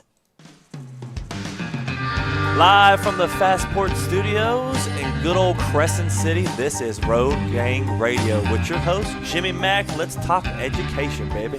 Before we get to education, by the way, this sports report is brought to you by ShadyRays.com. You can cut down on the glare of the hype with Shady Rays. Lost and broken protection game plans. They have customer service that is worthy of the major leagues and a knowledge that, like any good team, it only matters if, in fact, they've got your back. Go to ShadyRays.com. A couple of quick things in baseball. The Tigers are first to get to 50 wins, 11-4 on a hot night at Comerica as Tarek Skubal grinded through a win with a 91-mile-per-hour slider on his 97th and final pitch. It would be his 9th strikeout. He left the mound. The Tigers bullpen cleaned it up 11-4 at Comerica. And by the way, on this day in baseball in 1968, Bobby Bonds hit his first home run in his 3rd at bat. It was a grand salami. And in 1971, Willie Stargell hit the moonshot, the farthest home run in Veterans Stadium history. It would have actually gone even further. It ended up in section 601, where they actually put a star on the seat in Veterans before they tore it down. It landed 458 feet from the place it left the bat. Education Station, by the way, is a conversation about the way we are training the trainers, about the way we are training the next generation of drivers, about all the stuff that's making a difference out there on the highways and byways. And we continue our conversation with new friends and old. Steve Barry and John Ziegenfuss join us this morning. I want you guys, by the way, to head over to carrollcc.edu. That's CARROLLCC.edu to find out about this wonderful driver CDL certificate. Good morning to you, Steve. Good morning to you, John. Good morning. Steve Barry here. How are you? I'm fine, Steve. Welcome to Education Station. Welcome to the new platform. It's kind of like the Wild West over here. We're kind of making things up as we go along. So you kind of have to be patient with us, but we're having a really great time over here in the middle of the Crescent City. Hey, Steve, how are you? And John, how you doing? Good. I'm doing well. Thanks for having us back. Okay. So, Steve, we're going to begin with you, and let's kind of talk about the program. First of all, let's talk about what people are going to find when they head over to LCC.edu. Sure. So our specific program, we've designed it to remove barriers from students. That's one of the things that we find that our students have is a lot of barriers to getting the short-term credentialing. So one of the things that we've done here at Carroll is we applied for some grants that allow us to not only cover the cost of a tuition for our students, which is pretty expensive when you consider the cost of trucks and diesel fuel and things like that. So our students have the ability to take our CDL class at no cost to them. But we also understand that when students are in our program, they don't have the ability to work because our program is full-time for a little over 2 months during the day. So to offset the cost of not being able to work full-time or transportation or for childcare, we offer a $2,000 stipend to help offset those costs as well. Additionally to that, for more barrier removal, we have in our program an integrated education model. So if a student wants to take our program and is not completely fluent in English, we have the ability to hire a mentor that can speak their language, and they take the class with the student and meet with them on a weekly basis to kind of mentor them to make sure they understand the curriculum that's been provided. New to our program is we are partnering with the Carroll County State's Attorney's Office, Carroll County sheriff's office, and numerous other agencies in the county where we are offering our program at no cost to those who have been previously involved in the justice system. So these folks are eager. They want to work. They want to be employed. So we have the opportunity to provide that in conjunction with the legal system here in Carroll County. And then last but not least, the last barrier is actually taking the exam to earn your CDLA licensure endorsement, and we do that on site here at the college. So the last week of class, the last couple of days of class, we have an approved instructor that comes on site, takes the students out on an approved route by the Maryland Department of Vehicles, and they leave here with their CDLA endorsement. It's interesting, too, by the way, because one of the things about the new platform that we're on, a lot of our listeners who don't get a chance to call often will participate on the chat, and we were talking about today being the day that the English language proficiency kicks in. What is interesting about this, John, about what is happening here with you guys is there are a few programs that really offer what I would call a genuine college trade school experience when it comes to earning your CDL. This is one of them. Carol over in Maryland actually rises to that occasion. But the reason a lot of these programs don't do what you guys do is exactly what Steve just outlined. We're talking about making some real demands on the time of the human beings who are doing it. If, in fact, you want to learn the equivalent of theory in the trucking world, you got to be in a classroom at some point. I mean, classroom, hitting the road, all of that kind of stuff. That's 8 weeks we're talking about here. Can you talk a little bit about what an onboarding student, what somebody coming in can expect when they hit the when the asphalt, actually starts getting rolled on? What does this program look like for the incoming student? Good question. Steve and I are going to tag team this one, but there's significant classroom time that happens, and I know this for a fact because their classroom is right next to my office. So I get to hear the practice that happens, the information that's shared with them in the class. And the great thing about some of our instructors is they have real road experience. They're great. So not only do they act as instructors, they're able to act as mentors as well and talk to them about what future education looks like and future job vocation, upward mobility, even in the CDL world. And so they have real job applications. So it's wonderful in that, but it's classroom instruction. Then, of course, it's homework and reading material that they have to come prepared for. And then, of course, with anything that is part of their trades, there's real hands-on experience. And we don't have the high-end simulators that some places have. But what the instructors do is they bring certain material in that really help them understand the jake brake, the gear ratios, all those things, and then get them out, and then they're practicing in the cab of the vehicle. So I don't know if, Steve, you wanted to add anything to that? Yes, this is Steve. I would say the class is kind of broken up into three different sections. The first section is purely classroom, as John mentioned. In that class, they are actually preparing to earn their CDL learner's permit. Then once they have that, they have the abilities to then get into our fleet. Once they have their CDL learner's permit, then they go out to our range. We have a range on campus in our parking lot. And they do a lot of the pre-inspections, and they start learning how to back the trucks up certain ways, and then after that they go on the road right here in Carroll County. So it's kind of broken up into three sections, and it moves at a pretty fast pace. We also try to keep our classes small. That way our instructors have one-on-one time with the students. So we typically try to keep our class size at around 8 to 10 students. That way we have the ability to have that mentorship opportunity with the students as well.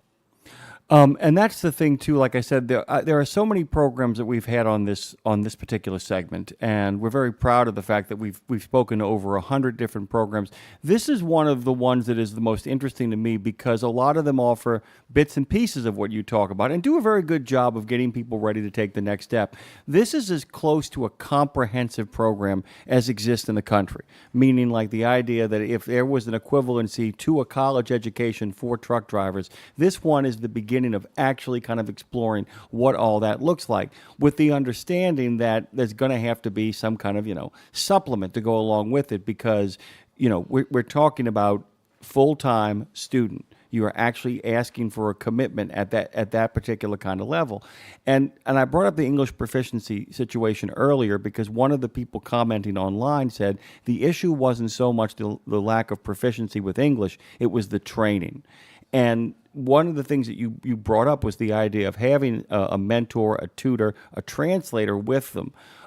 What kind of return on investment are you seeing there? And either one of you guys can make the call about how to answer this, but in regards to the ability of people to kind of accelerate their proficiency, and is it encouraging people who might have some difficulty with English, and even those who actually speak English who have difficulty with English, and I'm not being glib, to actually up their game? What kind of results are you seeing in regards to the return of the student being more fluent in the linguistics of trucking by the time they're done with the program? Did that make any sense? It does. And sorry, and this is John answering the question. So two things is trying to really educate the students. We have adult ed that kind of like ESOL, English as a second language, that they can take supplementary to that, so they become more and more equipped. And as a college, as a program, we have all these resources to help people that have English as a second language learn to be more proficient. But another program that's really innovative, what we've done here is working with Carroll County government and a couple other state agencies, is using technology to bridge the language barrier. Just like in the old days, we were using maps to navigate roadways. Now nobody uses a map. They now use technology as a GPS. And so we do the same thing. Rather than trying to spend so significant time in a classroom to learn the language, we have technology as a tool that really helps us to communicate clearly with the students. And so we're using that and incorporating that in some of our programs as well. Steve, did you want to kind of jump in on here, or shall we shift gears once again? No, I think John covered it well. Our adult education program provides free English classes at all levels, beginning, intermediate, or advanced. So those are all also offered for free. So our students have the ability to not only take the CDL program, but if they really want to get beyond conversational English, they can get more comprehensive education through our adult education program as well.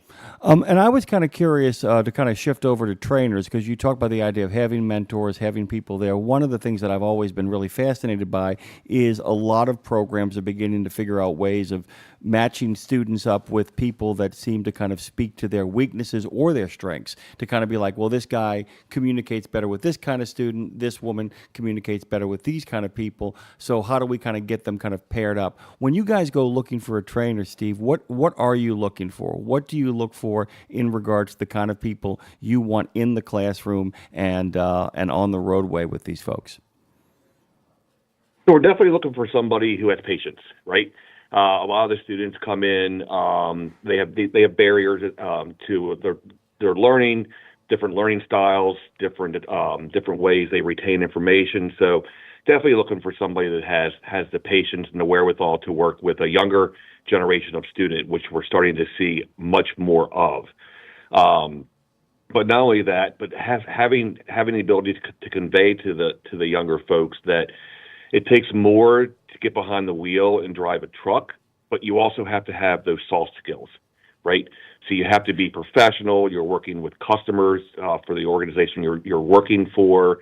You're always interacting with somebody from the public. So it's more somebody that not only can bring to the classroom the ability to teach somebody to drive an 18-wheel truck, but also having the ability to work with that young student or twilight student, as we put it, that are starting a second career, and giving them those soft skills they need to be a professional in the workplace. Because that's one of the things that we're finding across all sectors, whether it be trade, transportation, healthcare, IT, is the soft skills is the one thing that seems to be lacking as people come to our short-term credentialing programs. Yeah, and the thing is the soft... Yeah, and Jimmy, if I could add something to that. Please, John. As we are in the academic world, education, and real education starts with understanding the needs and the desires of the learner first before the content. And so our instructors do a great job So we know that there's auditory learners, visual learners, kinesthetic learners out there, and our curriculum is written in such a way that it encompasses all those learning styles, and also mixing it up between didactic teaching to playing a video to having somebody online to going out on the course. I mean, it mixes and matches all those so that no student really kind of quote unquote falls into the gaps or the cracks. Is that they do a great job, because education is what we do here, and then the idea of this vocational education is part of what we do. Well, and that's an interesting way of kind of reminding the listeners out there, many of whom often say to themselves, well, at some point I'd like to be a trainer. The true methodology, and by the way, correct me if I'm wrong, guys, but the true methodology says, okay, I have this important piece of content to communicate.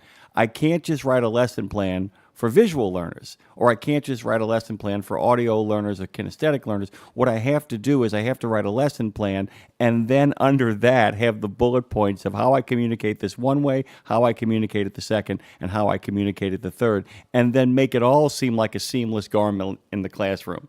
So that, and at the same time, you may realize, wait a second, for the first time in a long time, I've got nothing but a class of audio learners, so I can shift a little bit here.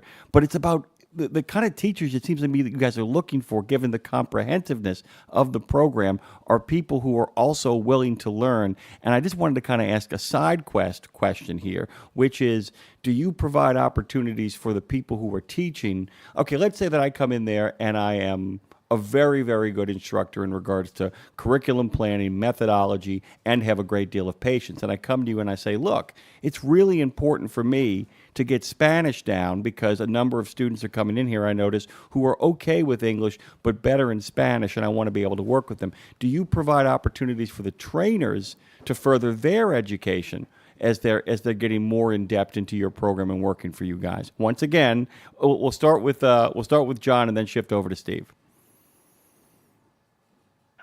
Yes, we do. We have all kinds of programs available. And so if an instructor comes with us and saying, I have this need, is there any way that college can invest in me so I can be better at my craft? Yes, the answer is yes. So there is continuing education for all of our instructors, whether you're math or science, history, and even CDL. There's an opportunity for them to continue their education so they become better at their craft. Because we measure success by the impact we have, not by necessarily how many people come. And so when we're better impacting the students and impacting our students, everybody wins. Yeah, if I could add to that, Jimmy, Steve, one of the things that we fully recognize in short-term credentialing is we are hiring people that are proficient in the trade, but not necessarily proficient in adult learning methodologies. So all of our programs are assigned under a program manager, and that program manager serves as a mentor for the instructors. So as an example, I have a program manager who is responsible for the CDL program, amongst other programs as well. And if our instructor comes to that program manager and says, I would like additional training in X, whether it be adult learning skills, command Spanish, or things like that, we have the ability to provide resources to them through an online database where they can take online classes and becoming more proficient in the classroom. We also have some third-party agreements where we can send instructors out to take classes like Spanish for healthcare, Spanish for CDL, more conversational Spanish, and the college will pick up the tab for that class as well. So one of the like I said, one of the things we fully recognize is we hire subject matter experts, and then we work with them to become better in the classroom instructors. And like I said, because then I've always said that if you go to a certain college, you're at a good place when you walk into a classroom and one of your professors is actually in the back of the classroom learning from another professor. That's not that by the way is not a sign of weakness. That is a sign of knowing that all great instructors really are students at heart. They are people who leave themselves open to the prospect and the possibility of learning. I also wanted to talk, as I always do when we talk to community colleges in particular, you serve communities. So can we talk a little bit about the partnerships that you guys have forged with the community to make sure that the community's needs are being met by the students that you're producing? We'll start with Steve and then we'll pivot to John. Sure. So one of the strong relationships we have is with the Carroll County Workforce Development. And this is an agency that has the ability to work with folks that are underemployed or unemployed and help them get to a fruitful employment. So they offer, in addition to paying for training programs, they offer other resources as well. So through the Carroll County Workforce Development and with John's connection as his role as the Senior Director of Business Solutions, we are in constant contact with employers in the area that are in need of this craft. We hold in person lunch and learns with our students where we bring in companies in the Carroll County area that are hiring for CDL drivers, and they have the opportunity to come in, have lunch with our students, explain what their company does. A lot of the myths are then broken. CDL is often seen as an over-the-road type job. And as we're seeing with our younger population taking classes, they're more entrepreneurial. They have a work-life balance, and a lot of the companies that we have here in Carroll County aren't over the road. You leave in the morning, you come home that night, and I think that really attracts the students' interest. And then after they have that time with them on that one-on-one, so to speak, for lunch, then they have the ability to go set up an interview to go in and talk with that company. So I know we have very strong ties with those partnerships. But John, we'll kick it over to John. He in his role as the senior director, he deals a lot with the individual C-suite folks in the company. Yeah, thanks, Steve. Well said. So, first of all, our role in the community here and as a community college is we partner with a lot of businesses, and a lot of these businesses need drivers. We already have the relational equity built with those businesses. So when we advocate for somebody coming through our program, it does carry some significance. So we've got some national and also global companies kind of based right here in Carroll County, whether it's a large international cement company, whether it's a giant publisher that has warehouses, and we even have some food distribution places. So as Steve said, the myth of CDL is not necessarily always long-haul truckers. That is an element of what we do.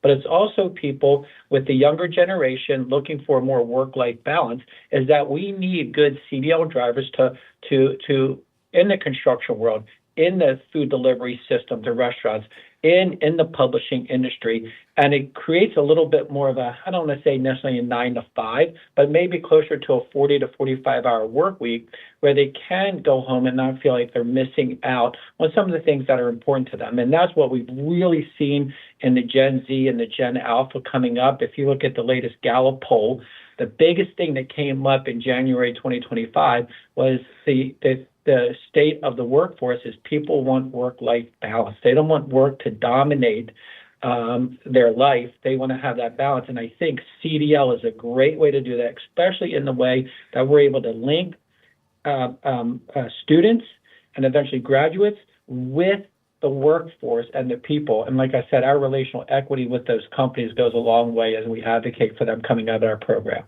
Steve, I have to ask you this question really quickly. So you're Dean of Workforce Innovation and Community Advancement. By the way, guys, I buried the lead about who these two gentlemen are. I dropped them into a media res sort of situation of like, we're just going to pick up where we last left off. Do you get a chance to teach anymore? I mean, because one of the things about being a dean means you often have so much administration and so much kind of PR and HR work to kind of do out there. Do you get a chance to get back into the classroom ever? I do, actually. I adjunct here at Carroll Community College, and I also adjunct at other colleges in the area. I like to keep myself in the classroom, so I'm keeping abreast of all the latest learning technologies and learning tools. So I do. That's one of the things that I try to do as much as possible is actually get into the classroom, work with students, mentor the students, and stay abreast of current trends. Yeah, John, I asked him that question, by the way, because I kept thinking about you sitting in your office and hearing the kind of unfolding events all around you. Do you get a chance often to actually get in there and actually hear what's going on and get a firsthand knowledge of what it is the students are kind of going through in these 8 weeks?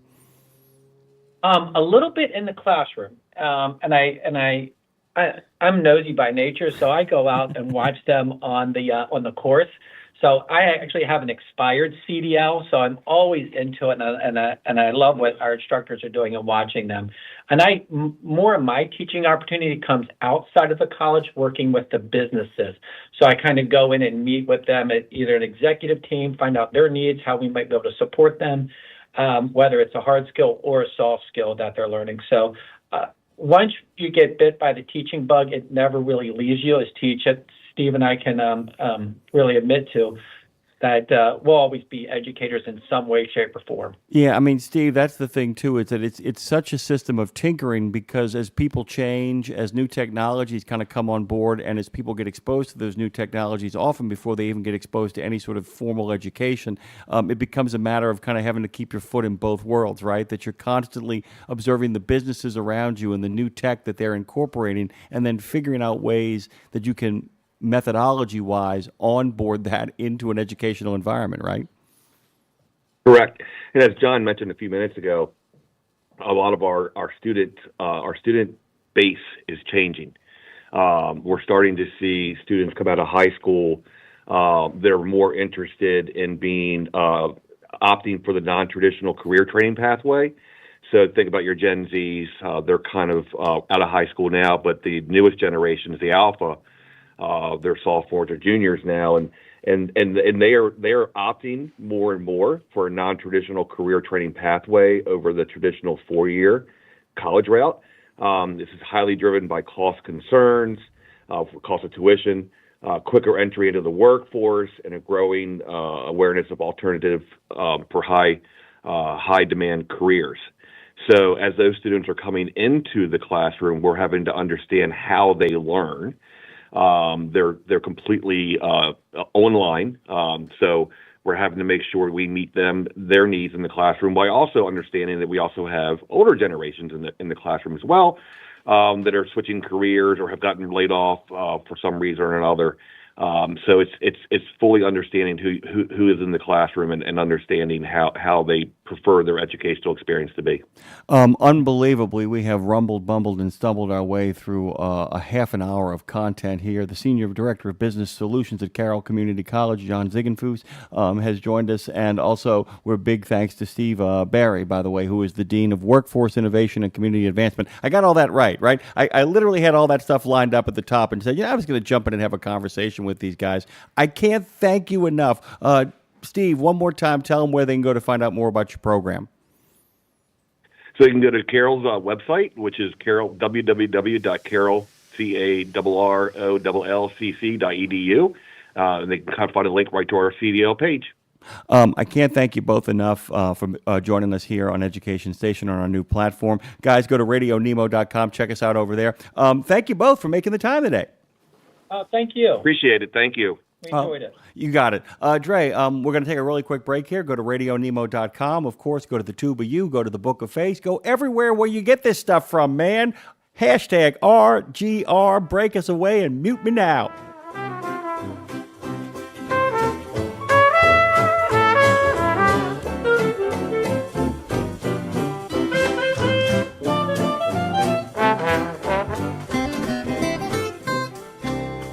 Exceptional value and exceptional values. That's Bennett Trucking. A core commitment of faith, family, and freedom has driven Bennett to being the leading provider of innovative, integrated transportation solutions, both at home and abroad. Bennett's values are not just compatible with providing high-paying jobs and unmatched customer service. They're inseparable. If you're looking for an employer or a partner who believes the best business model is being a model citizen, then Bennett Trucking is the place for you. Go to BennettIG.com and find the folks who share your values.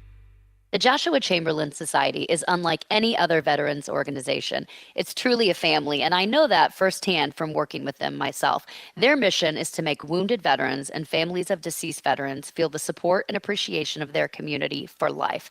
Our veterans' injuries are permanent, and so is the JCS support. From monetary assistance like paying utility bills or college funds to helping our heroes find purpose, JCS is a family that surrounds and supports the heroes who have sacrificed so much.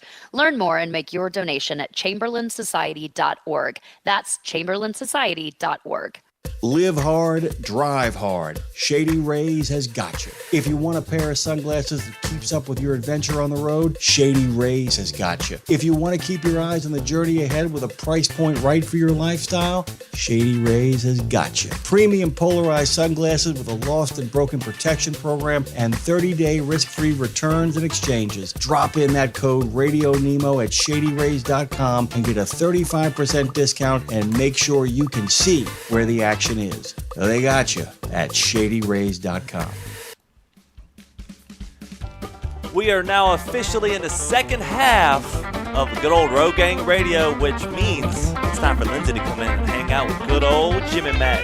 Finally. Oh, sweet mother of pearl. And by the way, we didn't even talk in the first half of the show about how crazy, wild, and rumbling, bumbling, stumbling my evening was last night. One of the things I did yesterday was I got a chance, and Lindsay insisted on it, and she was right to insist on it, was we do travel around here. We do travel. We go places. Lindsay's got places to go. We have vacations to go on. But we often don't not do the shows. We have lives, guys. Yeah, we have lives. And I'll tell you this, too, which is really interesting. One of the changes about the platform, Lindsay, that I have really enjoyed is I do kind of a Pat McAfee here and grab my microphone, boom. Dave was doing that yesterday on Monday. He actually came to his feet, Lindsay.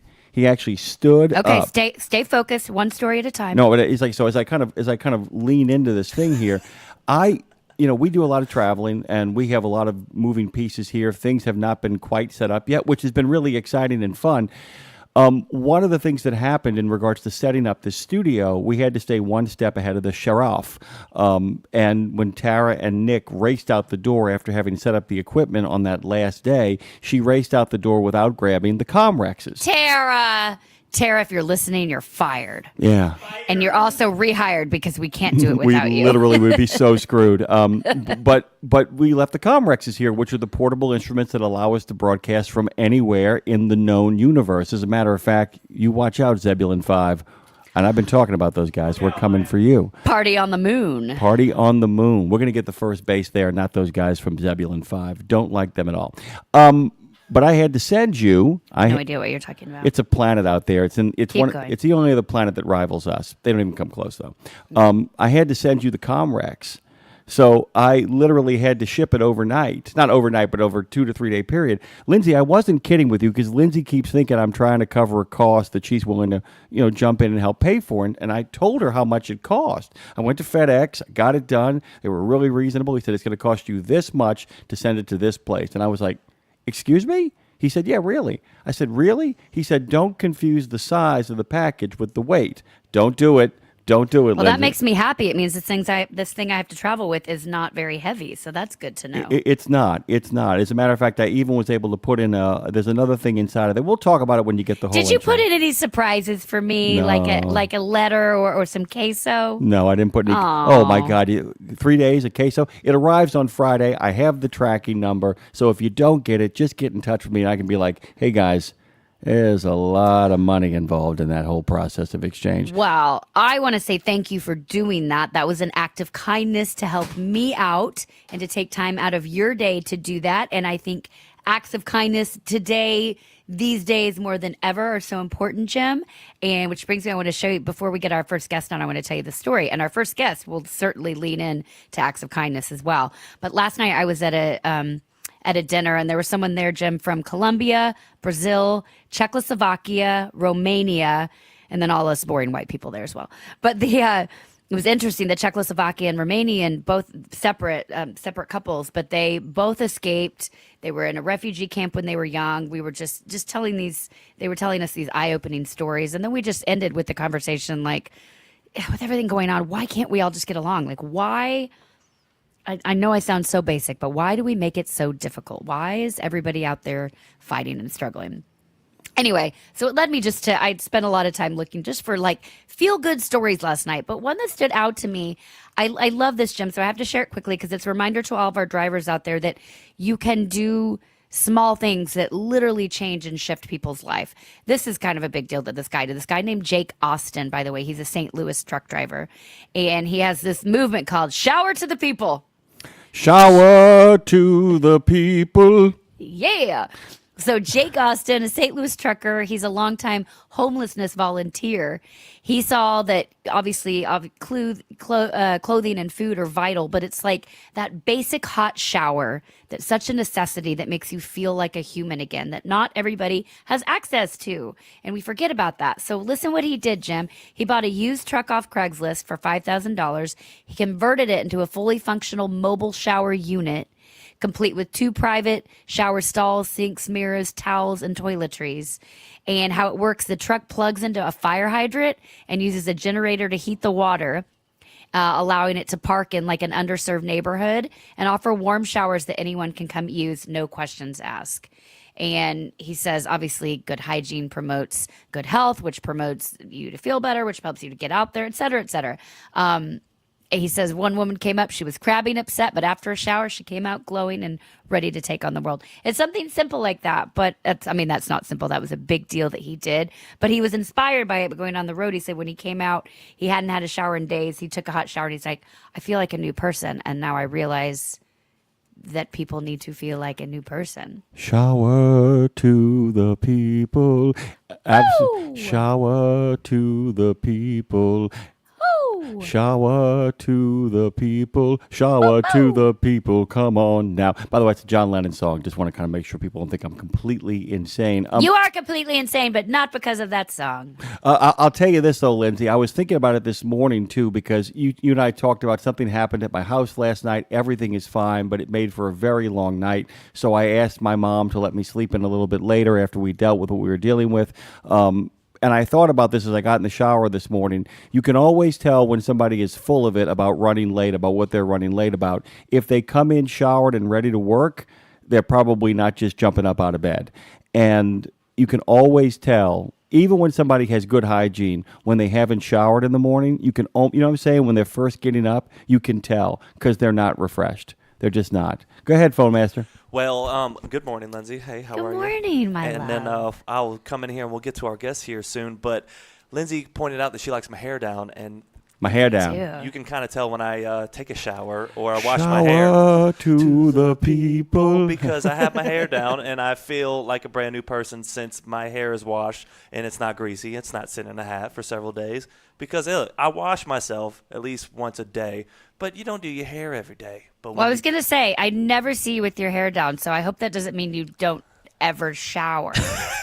It's the fact of like my hair doesn't feel to my standards whenever whenever I wash it, I'll either just put it in my little bonnet and go to sleep, or whenever Do you sleep in a bonnet? Girl, I sleep with a bonnet. It's pink. It looks good. I don't care. My God. But whenever I love wash that my about hair you. before I come to school, not to school, we're at work. Whenever I come to work, Same. I wash my hair and I like to drive and just have my hat over it, and that's when my hair looks the best. So yeah. Okay. Yeah. My Good to know. Now I'll know. I wash myself. I tell you When I to. think about you. Hey, when I think about you, I wash myself. Welcome to Road Gang Radio, the second half. Jim, Great segue. I love this next guest that is joining us. I love that we are, we celebrate both kinds. We celebrate all kinds on this show, which I can't wait to tell our next guest about, how we intro every country in Western music news. But Jim, we are here at Road Gang Radio. We are taking our message out on the road to everybody across the way, but we want to make sure everybody understands that everybody is welcome here on this show. Everybody is welcome here on the road. Everybody's welcome on our airwaves, and that starts with our next guest, Shelly, joining us next. Shelly Lichty with the LGBT Truckers, Inc. and the Rainbow Rider. Good morning, friend. How are you? Good morning. Good morning. How are you guys this morning? Oh, you sound fun. You have to be in my world. Fair enough. Jimmy, say hi to my new friend, Shelly. Well, like I said, your new friend, my new friend, our new friend, everybody out there's new friend, everybody in Road Gang Radio, jump into the chat and say hello and good morning. Jump in and spread the good news. Let's be friends. friends. We're onboarding friends like crazy here. By the way, just to kind of give us a sense, so the 73rd guest was the guest yesterday. So we have now had, can't count Robert, he was already here, 275. We've now had 77 guests. Shelley is our 78th guest in less than 3 weeks. And we are thrilled to welcome you to our friends. Welcome, welcome, welcome. Where are you right now? It is such an honor to participate with you guys and join you in this fun show. We are currently in Nebraska outside of Omaha. All right, then. And when I know when you reached out, so I want to say, so Shelley is the founder and executive director of LGBT Truckers, Inc., which is a 501c3. You can head on over to lgbttruckers.org. The T does not stand for truckers. It's 2 T's, guys. It's LGBT and then truckers. So lgbttruckers.org. Thanks for making time for us this morning. I want to start out by telling you, so we do country and Western music news around here because we celebrate both kinds. We celebrate all kinds. All kinds. And that includes having you and us introducing you to introducing our world to what you guys do there. So give us, before we dive in and ask you all of our absurd questions, which we will, give us an overview of how and when you started this organization and really what was the motivation behind it. Well, we officially launched in 2008 after the Mats. We ended up having a conversation about a friend who had passed away and how we needed to, create an environment that people could talk to each other, stay connected. And this is back when it was conference calls. The different groups would set up like 800 conference lines so that we can chat while on the road, this early cell phones, blah, blah. And somebody decided to be hateful, and I was like, because of you, I'm moving forward with this. Yes. We've always been, fighting for, at least to be treated as crappily as the next person, being filled with hate. By the way, give me a chance to be treated like crap at least. Come on. By the way, we work twice as hard to get hated, to get the same level of disrespect. So come on now. That's trucking. Shelley, speaking of trucking, I want to pivot here to get. Go ahead, Lindsay. I want to pivot here to kind of go a little bit earlier because everybody likes a good origin story. First and foremost, the last letters of this organization in the .org spelled truckers. I want you to tell us your trucking story, how you get into the industry and why the industry means so much to you. Because in order to attach that acronym to that word truckers, it means that trucking means a lot to you. So can you kind of unpack your own relationship with trucking and what it means to you and what it is you're doing with it right now? So for me, I came into trucking in a very odd way, not traditional, wasn't hatched into this industry by family members. I came into this as a runaway hitchhiking with truck drivers around the country and very quickly learned that I had to protect myself out here back then. It was a different world, different culture. And I was on my own hitchhiking, and a driver, very quickly was like, hey, I need to take a nap. And I was like, oh, I can drive. I had already been fascinated with trucks and being able to the freedom. And I was roughly about 14.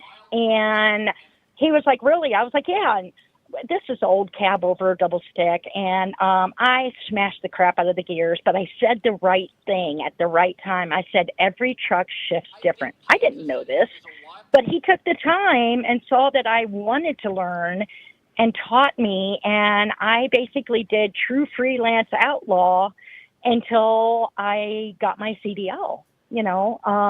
Trucking literally raised me and helped me become the person I am. So I needed to find innovative ways to serve our trucking community, my brothers and sisters out here, as well as helping to make changes within our industry to make both sides better, to build that bridge, so to speak.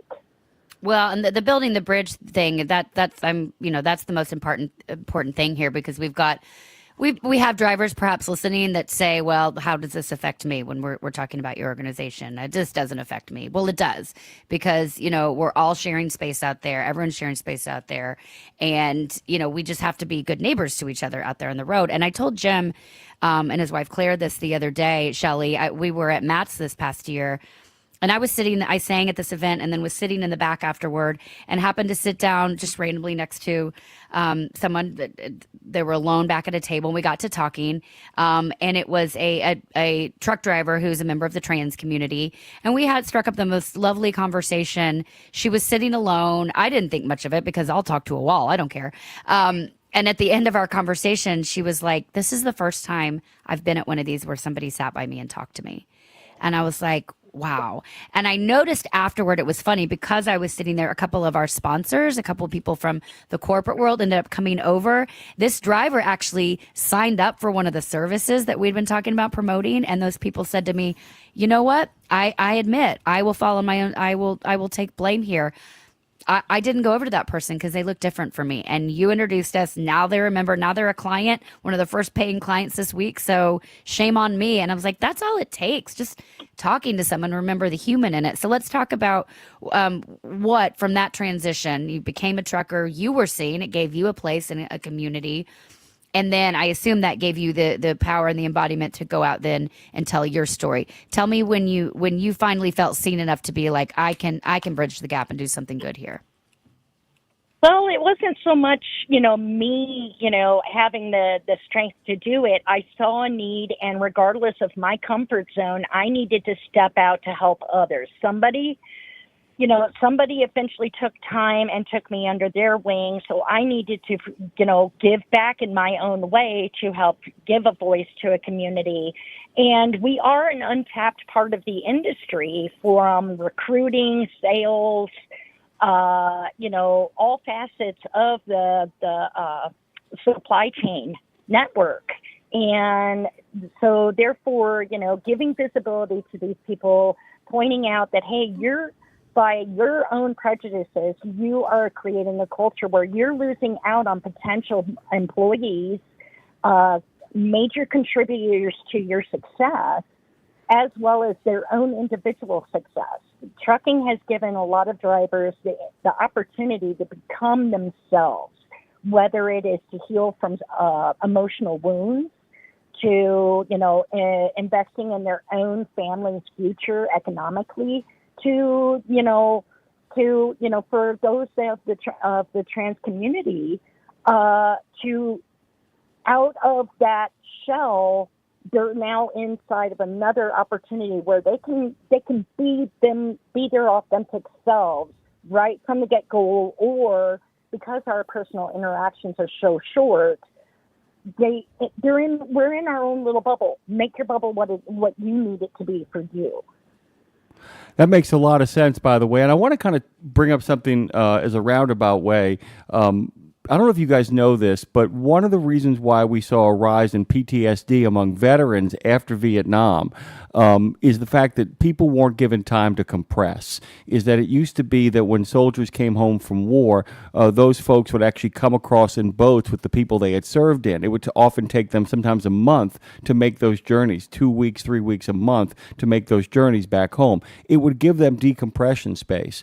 And what started happening after Vietnam was that people would come home in commercial aircraft, and in the blink of an eye, they'd be in a terrible war zone and then dumped back in the middle of their lives and their families with nobody understanding what had been processed. Shelley, you made such a good point. The idea, I didn't even think about this. I'm sure Lindsay has because it's her bailiwick. The idea that what the trucking space gives a lot of people, that sense of becoming, is it gives them a space to have a moment to make some money, to get a living, to establish an identity, but also to kind of process the world that has happened to them before they've gotten a chance to get to this one. And it sounds to me to some degree that a lot of the folks that you work with in your organization have that story to tell, right? That trucking helped them not only heal psychic wounds, but also come to peace and then thrive inside of the reality of who they were. Is that fair? Yes, it is an environment that an individual can completely thrive and, better themselves and not not continue that cycle of, whether it's a self-blaming or excuses or letting their environment hold them back. They are in charge of their own destiny, whether it is moving freight or moving forward with their own identity. Go ahead, Liz. We both wanted. We both have so many questions for you, by the way, Shelley, that we keep looking at each other, going, "I'll go. No, you go. No, I'll go. No, you go." Lindsay, go ahead. Okay. Well, just to taking charge of your identity, but then on the other side of that, can you just give some, for drivers out there who may be perhaps uncomfortable or unsure how to talk about identity, both in their own or when trying to, find commonalities with other people? What's one thing you would say, Shelley, that they can do differently today that would go perhaps a long way in a conversation? And that goes for both themselves and seeing others. Right. And you hit a key word right there, conversation. We all come to the table with a lot of attributes, like you going to the table and sitting down with that driver and having and initiating a conversation with them. You end up finding out that the individual is more than their presentation. There is a person inside there. Yeah. Regardless of their outward presentation. Give them that opportunity. We all, regardless of our identities and how we affiliate, our religion, any of the political viewpoints, blah, blah, we're more than I'm more than being just a lesbian.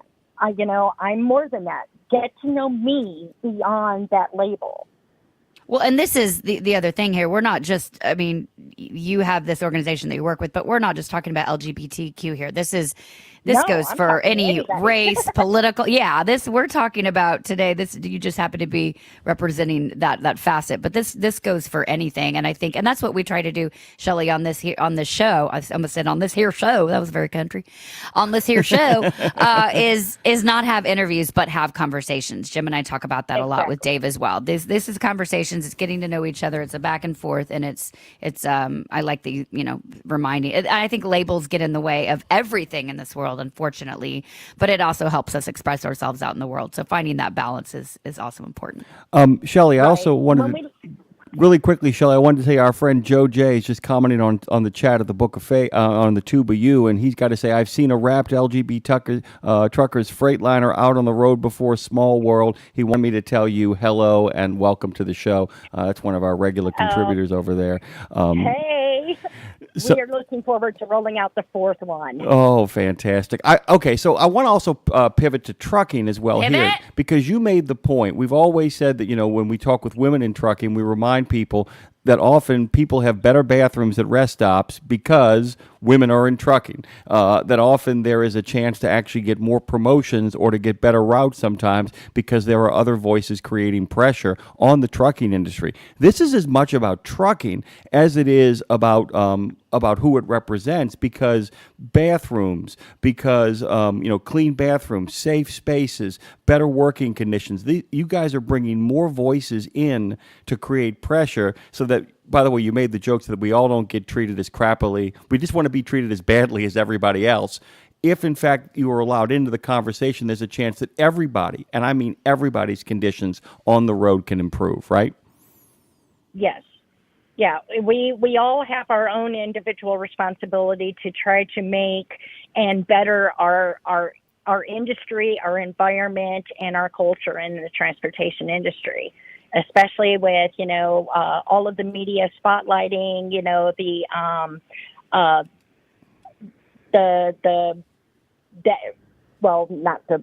the effectiveness in actually going after, the regulations about reading, speaking, comprehending English, the political, crap show about, people's identities. We have our own individual responsibilities to put our best foot forward to make things a little bit better for ourselves as well as the next person. Okay, this truck also, the rainbow truck, if you go to lgbttruckers.org, you can see it. It's rainbow, obviously, so it just is bright and cheery. It makes me happy. It reminds me of Punky Brewster, by the way, which I loved watching growing up. And it says, got love is love right there on the hood. It's so vibrant and colorful. Jim, I feel like this truck belongs in New Orleans, by the way. This truck is got Mardi Gras written all over it. It needs to be at our studio in New Orleans at some point. First of all, let me say that. But what are some of the things, like, are there, what's fun about the truck? Where does it show up? What does it do? How can people get involved in the truck? I mean, I know what it does, but it doesn't like shoot bubbles out or anything, although that would be very cool. Work on it. But how do you see the truck just itself bringing joy and smiles to everyone? Because I'm smiling looking at it right now, Shelley.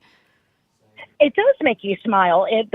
The bright primary colors, it instantly uplifts the spirits and makes you do a double take.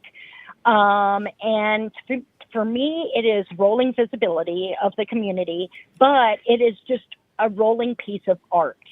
It took a long time to coordinate and bring this together. It took 3 years to design. I'm very passionate about it. And at the time when I first did this, there was no pride representation within transportation in this type of a venue. You've got, other awareness vehicles. And I was like, why not a pride awareness? So rather than waiting for somebody else, I decided to do it.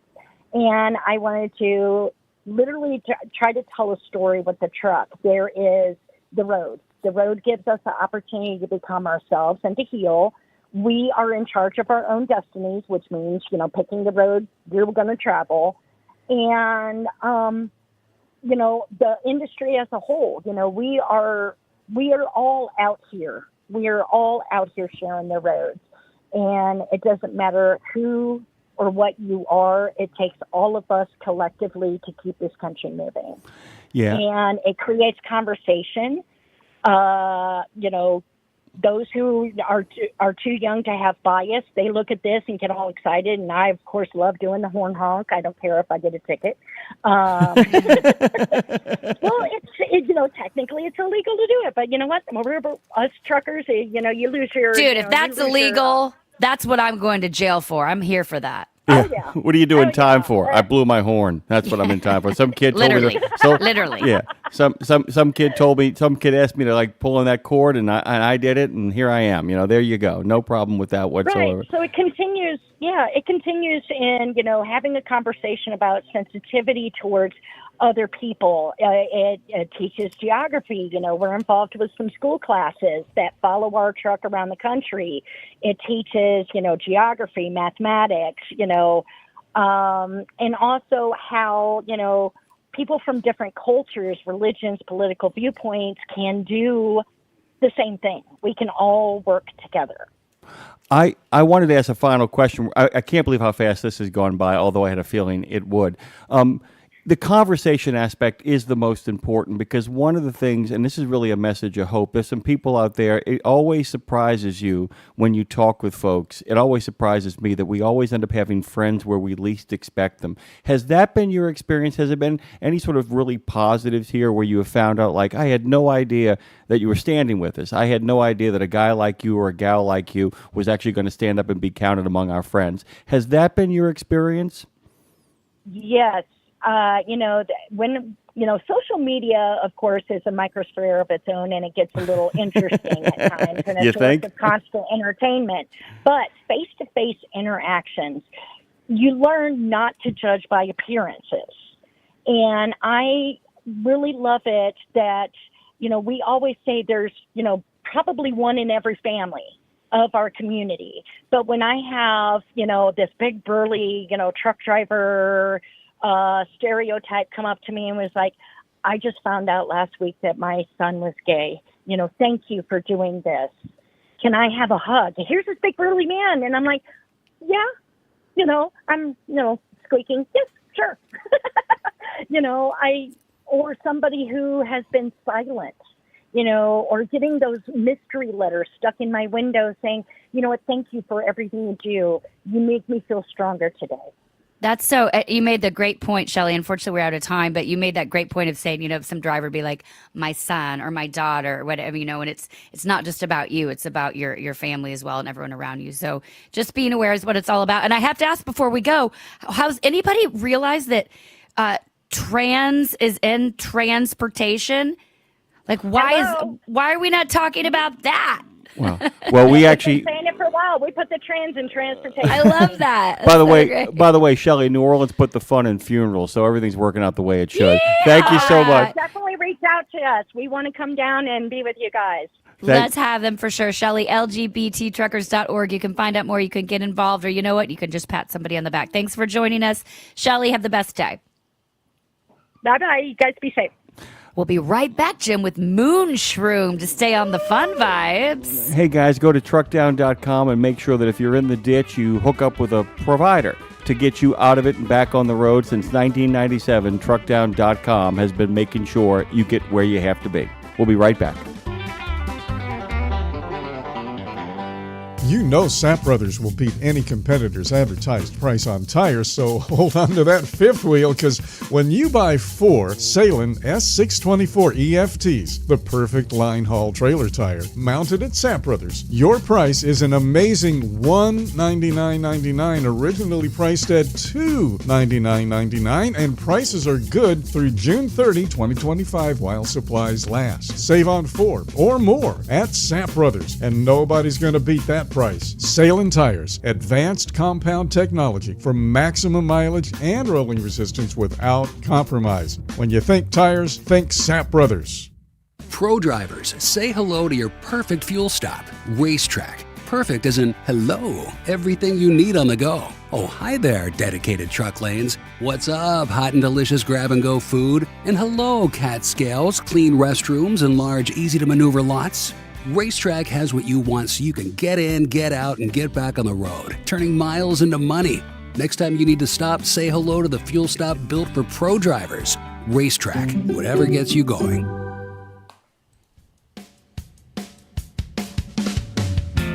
Oh, it's time to get a little groovy in this segment because we are hanging out on Road Gang Live yet again with Jimmy and Lindsay. Hey, welcome back, Jimmy. This show just gets more fun every day, especially when we get to meet people and bands and hear music from people like Moon Shroom. You know that my ears went when I saw this. I was very excited. So joining us today, there's 2 cosmic souls, Jim. 2 cosmic souls here from Kansas City's grooviest bluegrass outfit, the Moon Shroom Band. Moon Shroom Band is joining us. So we have Jake Keegan and Lily B. Moonflower. Of course, she had to be in a band called Moon Shroom, obviously. They're partners in life and in music. They've been cultivating what they call grassadelic twang, I believe, if I have that right, which is a fusion of, they say it's a fusion of bluegrass, Americana, folk, funk, and psychedelic surf rock. I can throw so many other things into this blender and resonate out. I'm so glad. I love talking about people who have no genre, therefore they become their own genre. Makes me very happy. So their debut album, Take a Trip, which drops June 27 later this week. They're kicking things off with their vibrant, very cool single Party on the Moon. Watch the video. You'll think you're high. You're not. That's just them, guys. They're hitting stages from Colorado, Oregon, Utah, Idaho, all over. And there actually will be in Tahlequah, Oklahoma, near my old stomping ground soon. This is a wild duo. They have a full band, which is awesome. They've got mandolin, stand-up bass, dobro, and then guitar and vocals with them all. A woo-woo spiritual energy, but they're still grounded in awesome roots music. Welcome to the show, Jake and Lily, Moon Shroom Band. Good morning. What's up? Good morning. Hi. Let's go. I did not know it was possible to actually take the Grateful Dead, George Porter, and God knows what else from the hills and mountains of Tennessee and Kentucky and actually roll it up into one gigantic package. And then smoke it in Kansas City. And then somebody went out and did it, by the way. Somebody actually went out and did it. Lindsay and I talk about this all the time, guys, that the best works of art exist outside of genre. Good God Almighty, you guys must have got the memo out of the womb, because I don't know where this places itself other than to say you are your own genre, as Lindsay likes to say. Moon Shroom is its own thing. All I had was the urge to have a pineapple pizza after I watched that video, by the way. I got to tell you, man, sweet mother of pearl. If you guys want to check this out, guys, go to moonshroom.band.com. That video, as Lindsay said, is up there. We got to start here with an origin story, Lindsay. I'm gonna skip all the niceties and kind of throw it to you guys because I know you guys are gonna want to make a choice of how you tell it and in what order. How does this whole thing, Jake and Lily B? How does it all come together? So, hey everybody, I'm Lily B. Moonflower, and I met Jake at Kansas City's finest open mic night that's been going on for 26 years now. It's called Rural Grit, and that was about 7 years ago now. And when I met him, I asked him to record on my album, which was my solo band album at the time. And then we just started getting together more often. We started playing shows. He was recording on my album. We were getting to know each other better, eventually fell in love. And then he joined my band officially, and I was in his band officially. And then you made a baby band together. Exactly. We went out to the West Coast, and we were kind of kicking around band names. And we were camping at the base of Mount Shasta, and we were like, figuring it out. And then when Moonshroom came to mind, Jake was like, oh my God, let's buy the domain name tonight. So we literally bought the website name that night. And that was in 2022. Well, okay, elephant in the room. First of all, Mount Shasta, Wait. such a place of what? There's an elephant in the room. What are you taking? Not yet. Well, yeah. Sorry. I'm just listening to Moonshroom, and I'm on the moon with the elephants. Mount Shasta, that is a magical place with So magical. some might say a vortex to the other side if you're weird like me. Yeah. Okay, you're my yeah. people. So We were just there for 3 days, actually, 2 weeks ago. Yeah, we were there in between shows. We hiked up to the base of the summit, the last base camp before you like make the trek to summit the mountain. And yeah, we drank waters from the spring. Like there's like a spring, apparently Mount Shasta has some of like the clearest drinking water in the country. So we did that whole thing. And Yeah, that tour was a full circle experience because we brought our full band out there to the West Coast for the first time since we were out there last time and thought of the concept for Moonshroom. yeah, and that's kind of another way that, you know, to tie into the origin story. Our touring band features Colby Allen Walter on electric guitar and mandolin, and he was in Lily's band previously, and it also features Zach Bozeman on bass, and he was in my band previously. So we kind of took the best of both worlds and combined it to make Moonshroom. I really love the imagery you are creating, though. The fact that you said George Porter mixed with the Grateful Dead and rolling it up and smoking it in Kansas City is one of the funniest things I've heard. well, you can use that in your press release. I'm sure your publicist will be so proud. Absolutely. Absolutely.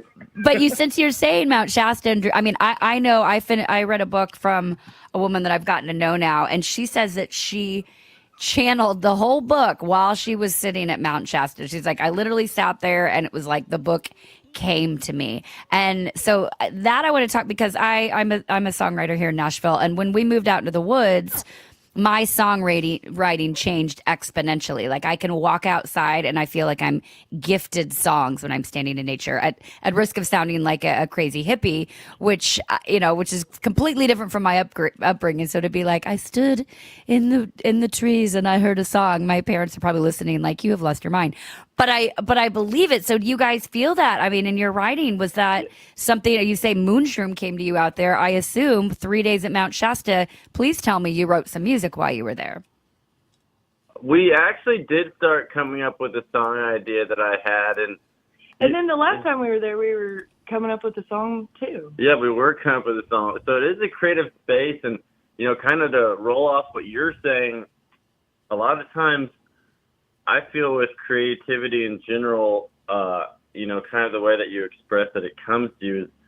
And I've heard it put this way, that it's almost like there's like invisible radio waves of creativity going over your head, and you're more, as a songwriter or creative, you're kind of more just a person that has like a butterfly net, and you're able to like reach up and catch it. You know, you're able to reach up and catch that idea, and like that's kind of why sometimes I feel too, like, I'm not sure if you've ever been in a songwriting circle or, you know, around a campfire and you play a song and someone else is like, oh my God, like that song you just played, like it reminds me so much of like this place that I have a song that, you know, kind of fits into like that same idea or vibe, you know, to where it's like, you're like, oh, we caught the same song, you know, or, and it's like, you know, we reached up and plucked, it's almost like we plucked the idea of Moonshroom, really just had it come to her out of the ether. And I have a few friends that I have that same kind of experience with, where it's almost like we're like antennas, and if we tune into a certain frequency, we can like creatively like make that happen in a way that wouldn't happen if we weren't tuned into that certain frequency. And yeah, I have a few songs where my friends are like, wow, I have a song a lot like that. That's crazy. It's definitely magic. My friend Tori says sometimes if we start to write, she goes, let me put my tinfoil hat on, Jim. And then we're like, okay, let's go. Nice. I have to let our listeners know, by the way, as we talk with Moonshroom, and I just kind of like saying that, hey, we're talking with Moonshroom. I have to let you know, because you asked, I don't know if, when John said, I don't know if you know this, but, and Lindsay, of course, just started beaming, smiling, because none of this is Lindsay's bag. Not an inch of this has any. No, I'm totally kidding. This is all of what we call Lindsay's kind of thing. But I was kind of curious if, in fact, as you guys, you know, are kind of putting this band together, putting this world together, do you feel like it's an open system? In the idea that, do you feel like you're looking for more collaborators? Are you looking to get bigger? What are you looking to do? I mean, is there a goal here, or are you really just kind of groove trolling it along, kind of figuring out your ways you kind of go through it? Or is there a plan? Groove Trolls is also a good band name, by the way. Yeah, it's pretty darn good. Yeah. It is. I like that. Thank you very much. Be our Thank side you. project, guys. Yeah, thank you very much. But you see what I'm saying? I'm not asking. I don't want you to think it's just what are your plans. It's more of a question of what are you feeling? Where do you feel like this is going? Because you do have a lot of tour dates. There are places you're going to be playing and appearing. But what are you hoping? What are you dreaming? What are you thinking this is going to end up? With this album in particular, I'm hoping that it resonates with all the people that it's meant to and more. You know, I hope it really gets out there and gets heard, because that's all I want as a musician, is for my music to resonate with people and to be like adopted into their lives as something that they can like turn to, you know, when they're feeling any type of way, you know. Well, and that's yeah. Go ahead. Sorry, Jake. My bad. I'm a rambler. I really feel like I agree with Lily, you know, a lot, you know, with wanting it to resonate with people. But like, really, I just want to keep building something. You know, we're an independent band. You know, at this point, I'm doing all the booking. You know, Lily's doing most of the marketing, and like we're really able just to kind of do what we want and have this cool thread of like free creative expression running through it. Like, for instance, with this album, you know, we were able just to be like, hey, we have all these songs, you know, let's just do what we think is cool. And if like it resonates with other people and other people think it's cool, then even better. But, you know, like we really took this album as an opportunity to like liberate ourselves from whatever labels that we had put on ourselves or other people had put on us. Because before this album, I was, you know, primarily like a bluegrass guy, you know, like late night, rowdy party bluegrass, dum dum dum dum. And, you know, Lily was like doing mostly like country, like singer-songwriter Americana stuff, which, you know, obviously we love both of those musics. That it holds a special place in our heart and a special place on the album. But with this album, we were like, okay, we have these interesting song ideas running through us that don't necessarily fit within those genres, but we just want to give ourselves the freedom to explore and be like, hey, we think this is cool, and hopefully other people think it's cool, but like really the main point was for us to make a product that we were overall satisfied with. So if anything we're doing with all the efforts with touring and recording could just enable us to continue to do that, I think that would be a pretty good goal, like aside from like the general metrics of success, which are kind of difficult to gauge. But yeah, I think overall we just love to be able to keep creating in our way and what we want to do. Yeah, because sometimes you hear the stories of other artists where, they really made it, but now they're like suffering spiritually because someone else is telling them what to do, or they owe so much money to their record label. Or Welcome whatever. to Nashville. Yeah, we just feel really blessed to have that freedom to be able to do what we want and have a support system of fans that are supporting us in this way. Well, and it's when you say, you said, wanting the music to resonate with people. The key term here is resonate with the right people, because we can. Exactly. I mean, I realized once I stopped caring about and I'm still working on it, by the way, and I will be probably my whole life, but working on not trying to create music for the masses, but really create music for myself, and then the right people will find it that need to. Absolutely. And so your song, Party at the Moon, the video is out now. You can see it if you head on over to their website. You can go to moonshroom.band.com. Party on the Moon. The video is so fun. There's crazy costumes. It feels like Mardi Gras on crack, basically, watching this video. It's so great. Lily, I need your glitter fringe outfit in my life, first of all. The fact that you have trumpets in a quote-unquote bluegrass song, and also like a rock and roll bluegrass jam, but then there's also like this retro disco 70s vibe. Like there's so much going on, and yet somehow it's not manic and it all works. But in all seriousness, my question to y'all is, there's a balance between being a true artist and in nature and expressing yourself, and then the balance of also not losing everybody and not losing your audience. And with this, cosmic energy that you have, which is totally my bag, and behind closed doors, I can be as spiritual and woo out in the woods as anyone. But I also have to remind myself, to ground and exist back here on this earth and the artist side. So how do you guys balance, or do you even care, balance like the trippy with the real world? Is that conscious? Are you consciously doing that? Or do you have to do you walk the line of not losing yourself so that you can still stay relatable, I guess? I would say certain moments in life kind of bring us back to being grounded or being more out there. It's kind of like we live life moment by moment, and whatever is presented to us is what we're expressing in that moment,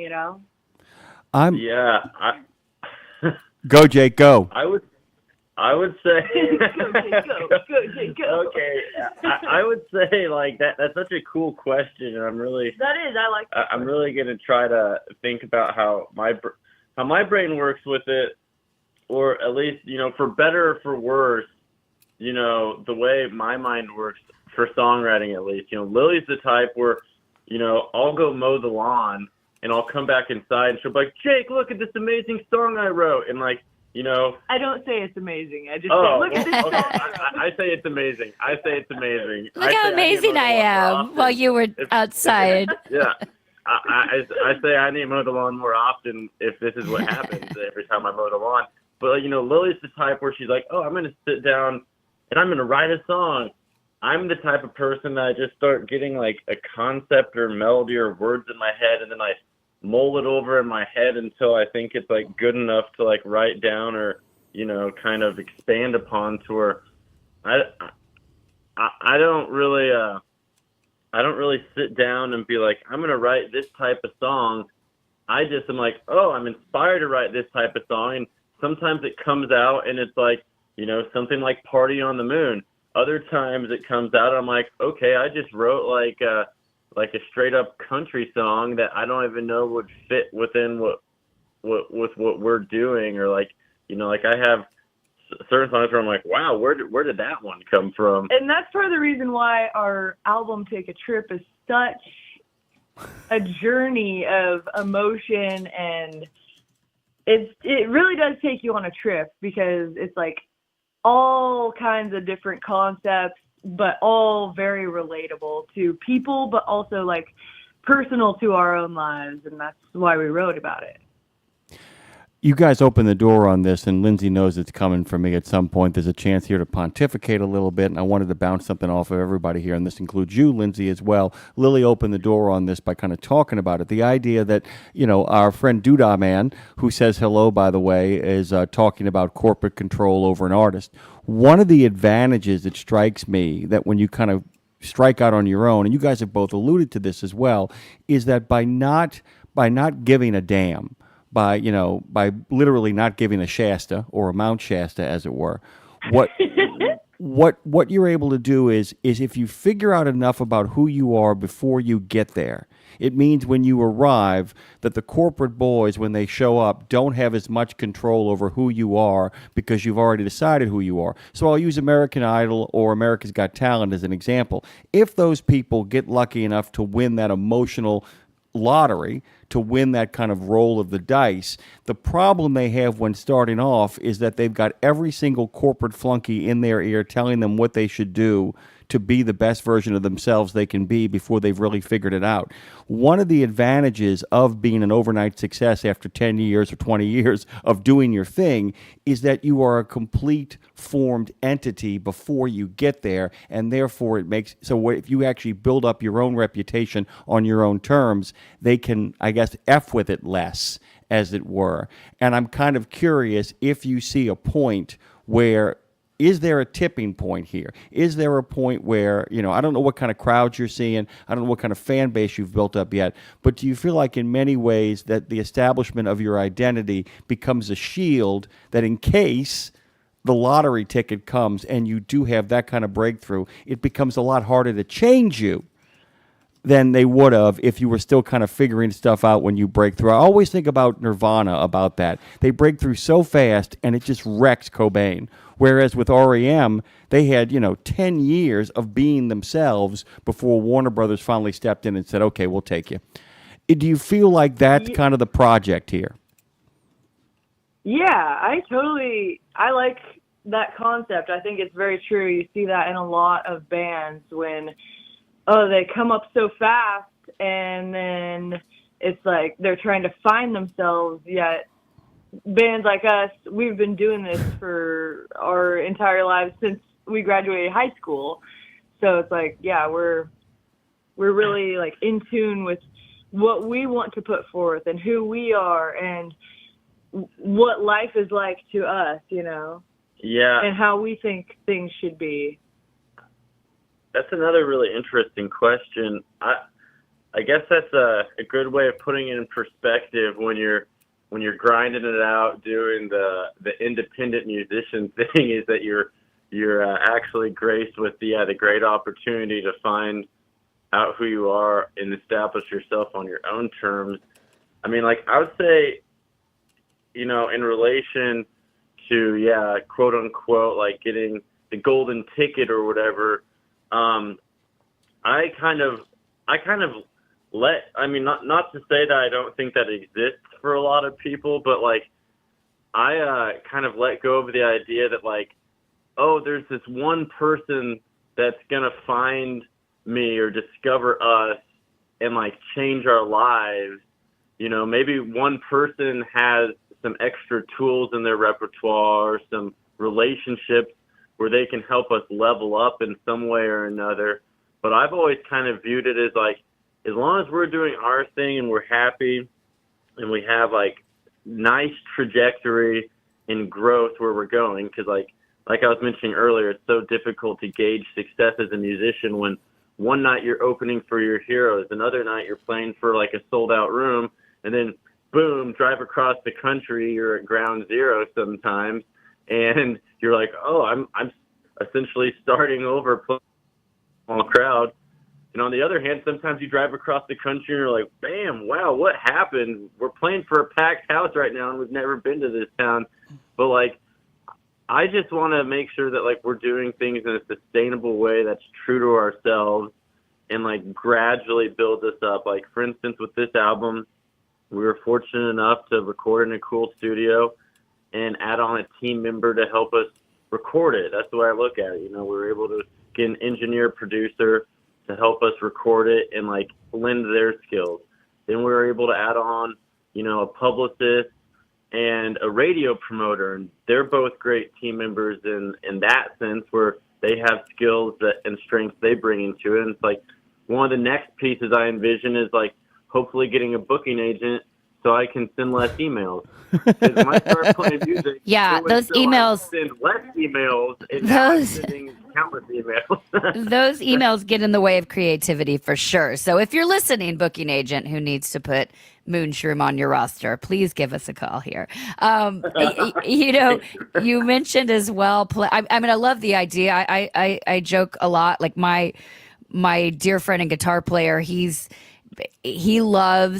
jokes he was on the road with Blake Shelton. He was in the house band, all those things. He's like, I am so happy. I'll play Madison Square Garden one night, and then I'll play with Lindsay at a truck stop the next day, and then I'll be at a campfire for 2 people the next night. He's like, I don't care. I just want to play. And I love that balance of I don't care what stage I'm on. But speaking of stages, I have to know from y'all, what is the stage that, like, the ideal stage that you want to be on? I know what mine is. Be like, oh, that's the stage I want to perform on. And also, if you guys could open for anybody who's living, it doesn't have to be that, it doesn't even have to make sense. Actually, it'd be way cooler if you were like, you know, some like hardcore gangster rap or something. Who would you want to open for, share a bill with, and what stage would you want to be on while you were doing that? Okay. And you might I have think we different should answers both- between the two of you. Yeah, exactly. We should both take this question. I'll let Lily go first. I would say I would want to open for Dolly Parton at Red Rocks. Oh my God! That would be amazing. That's mine. That's her fantasy. That's Lindsay's fantasy. Fantasy. Yeah. Lily, you and I just became best friends. Oh my God, new BFF. But also, by the way, I also want Bone Thugs and Harmony to be there as well, because #balance. So Bone Thugs and Harmony, Dolly Parton, Red Rocks, you and me. Okay, let's go.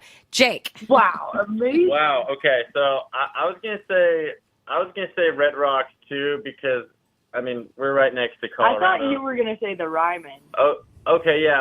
I'll go with the Ryman, so we have the best of both worlds. We'll have Those the are my Indy, two Colorado stages. venue, Those are my two and then- stages.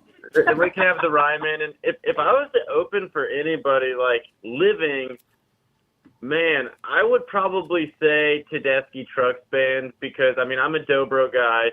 Derek Trucks is one of the greatest Nice. slide guitar players, and they really, like, you know, obviously, like, my mind at first is like scanning like, okay, who are like the living legends of classic rock era that are still around. And although those dudes are awesome and obviously like paved the way for so much amazing music, like I feel like Tedeschi Trucks is like the modern version of that. You know, like, yeah. And they're just such humble, down to earth people from like the interviews I've listened to, and they meld genres so seamlessly. And yeah, I'm a sucker for slide guitar, so let's just go with Tedeschi Trucks at the Ryman for 500. You know, I love it. Sold. Well, I've seen Tedeschi Trucks at the Ryman, so now I can envision you guys there. I can actually with picture them. it. I can see that. I can picture it. I hate to do this to you guys. I want everybody listening right now out there in, Road Gang Radio and Nemo Land Country. By the way, speaking of Nemo Land, we have a listener in Copenhagen right now listening from Nemo Land over in Friedland, Fredonia, in Copenhagen. Brad Bentley, who says hello. Moonshroom.com. If you head over there, you'll also find that YouTube for Party on the Moon. Pre-order and pre-save. Take a trip, by the way, because it comes out in 2 days. In 2 days, Jim, guess what? When they're doing their release show the day of it in Lawrence, Kansas, so we need to tell our friend Terry Taylor, 1313 Mockingbird Toys. We have a lot of listeners in Lawrence, Kansas, so we're going to send them your way to that show.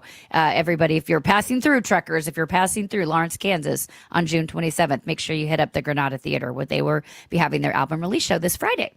Jake, Lily B. Moonflower, Jake Keegan, Lily B. Moonflower, thank you so much for making the time for us this morning. We really appreciate it. You are welcome back any flipping time you want to come back, okay? We appreciate you guys, and I love your energy. I love this show. Thank you so much for having us on. We'll try to come down to Nashville Yeah. soon. We like playing D's. Oh, we're gonna do you yeah. one better. You go to Nashville and then you come to New Orleans because Lindsay's in Nashville and I'm in New Orleans. You got friends everywhere, to quote Andor, my friend. Oh, okay. There you go. That's Come. the plan. By the way, go. Call me. Let's be besties. We'll truck on down. Come on. Go hear Uncle Jake's band playing with Lily B. Moonflower. You see what I did there? I got some Grateful Dead worked in there as well too. Get out of here, guys. Good talking to you. Best of days. Have a good one. Yeah, have a good one. Bye, y'all. Do you feel a little high right now, Jim? Just a little? Tambourines and elephants are playing in the band. Good, High good, on good. life. High on life. That's Speaking of what we Dolly, are. speaking of Dolly, by the way, how about that? How about Dollywood next? Let's go. Great transition. Dollywood at Red Rocks or actually at Dollywood. We'll be right back. We're going to tell you how to do Dolly right. Her park, that is. That's still not working well. In a video game, if you get enough experience, you level up. And when you level up, you gain more skill. And with enough skill, you beat the boss and win the game. Sounds a lot like trucking, doesn't it? Except in trucking, you don't beat the boss, you become the boss. And if you want to be the boss, you gotta meet the boss. And that boss? Carrier's Edge boss, Jane Jezraoui. Want your drivers to level up? Carrier's Edge has the training, comprehensive safety, compliance, and best practices on one website. It's a simple subscription with no contract and no commitment. Learn more. Try it out. Level up. CarriersEdge.com. Hey, come on! We're starting the game! All right, I'm coming. Wait for me. CarriersEdge.com. The Joshua Chamberlain Society is unlike any other veterans organization. It's truly a family, and I know that firsthand from working with them myself. Their mission is to make wounded veterans and families of deceased veterans feel the support and appreciation of their community for life. Our veterans' injuries are permanent, and so is the JCS support. From monetary assistance like paying utility bills or college funds to helping our heroes find purpose, JCS is a family that surrounds and supports the heroes who have sacrificed so much. Learn more and make your donation at chamberlainsociety.org. That's chamberlainsociety.org.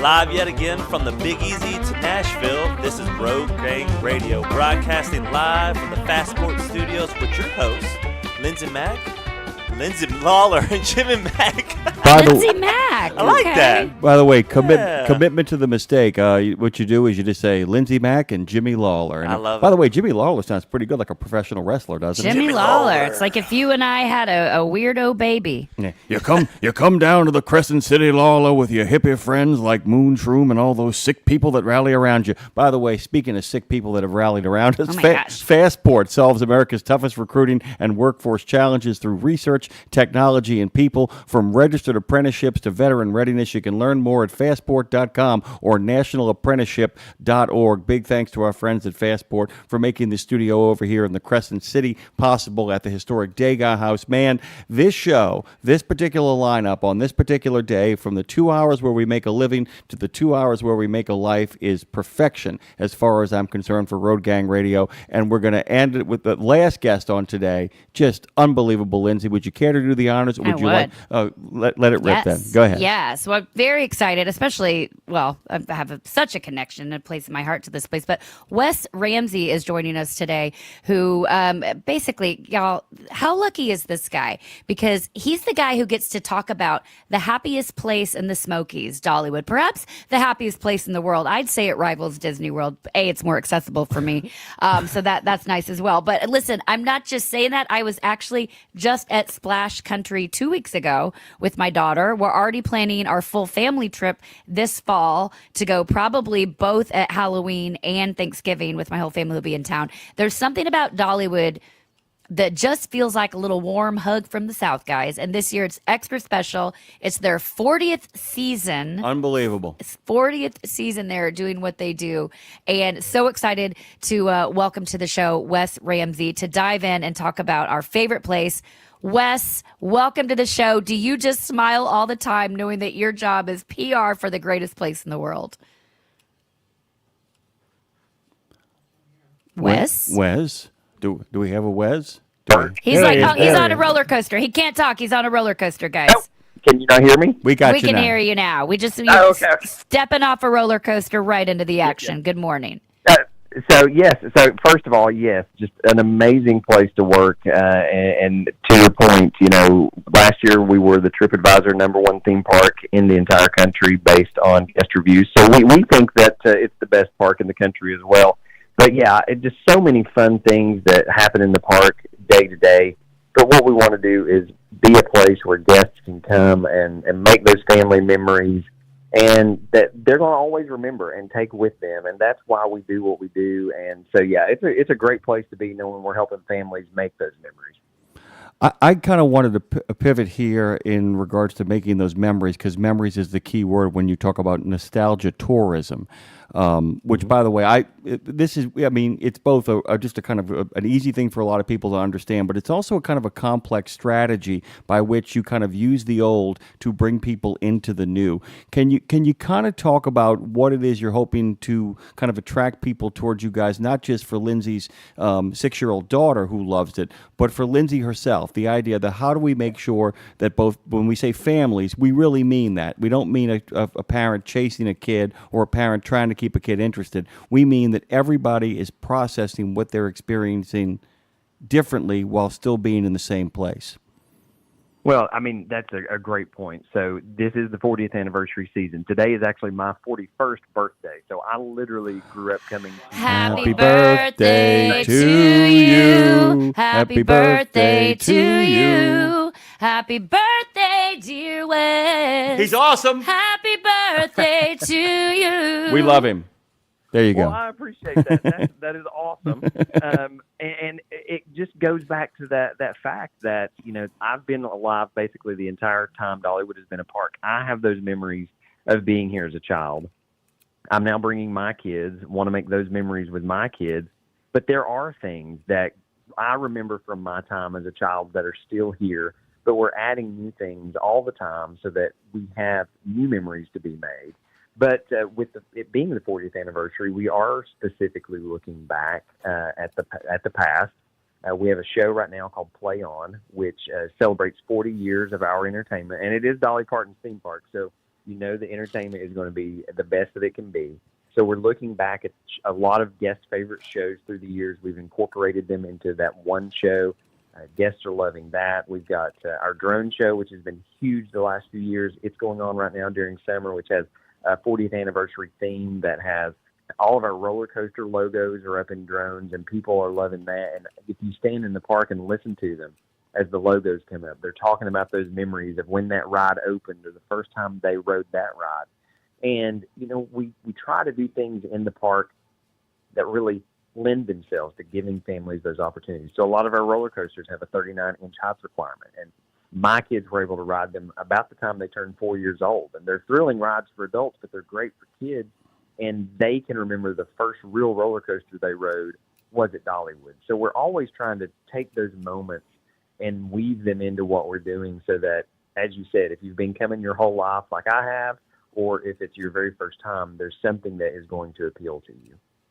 I went when I was a kid and then didn't go until actually this past 2 years, or the first time I've gone back since I was a kid, now that I have a kid, and I'm like, oh my God, this feels like home. Yes. And Dollywood, it really, Wes, it feels like a living, at risk of sounding cheesy, but I don't care.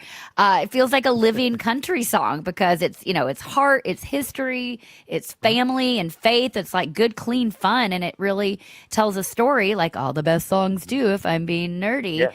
And, there's something about walking through the park that really, it just feels creatively charging, but also like you're stepping to a world where joy is the real intention. And so I'm curious to you, because I know I walk in places and I'm like, let's do this. What if we tried this? I don't know how to pull those things off. And I'm guessing Dolly's the same. Dolly has this vivid imagination. She's like, let's do this. Now somebody make it happen. You're one of those people that make it happen. So how do you guys balance that?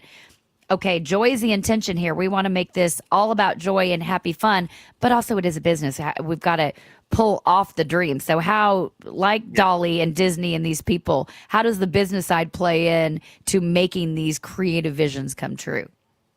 Well, first, you hit the nail on the head with Dolly and her dreams. And, every day, there are things that are coming to us that our teams are looking at ways to put those into play. And those dreams are what have built Dollywood.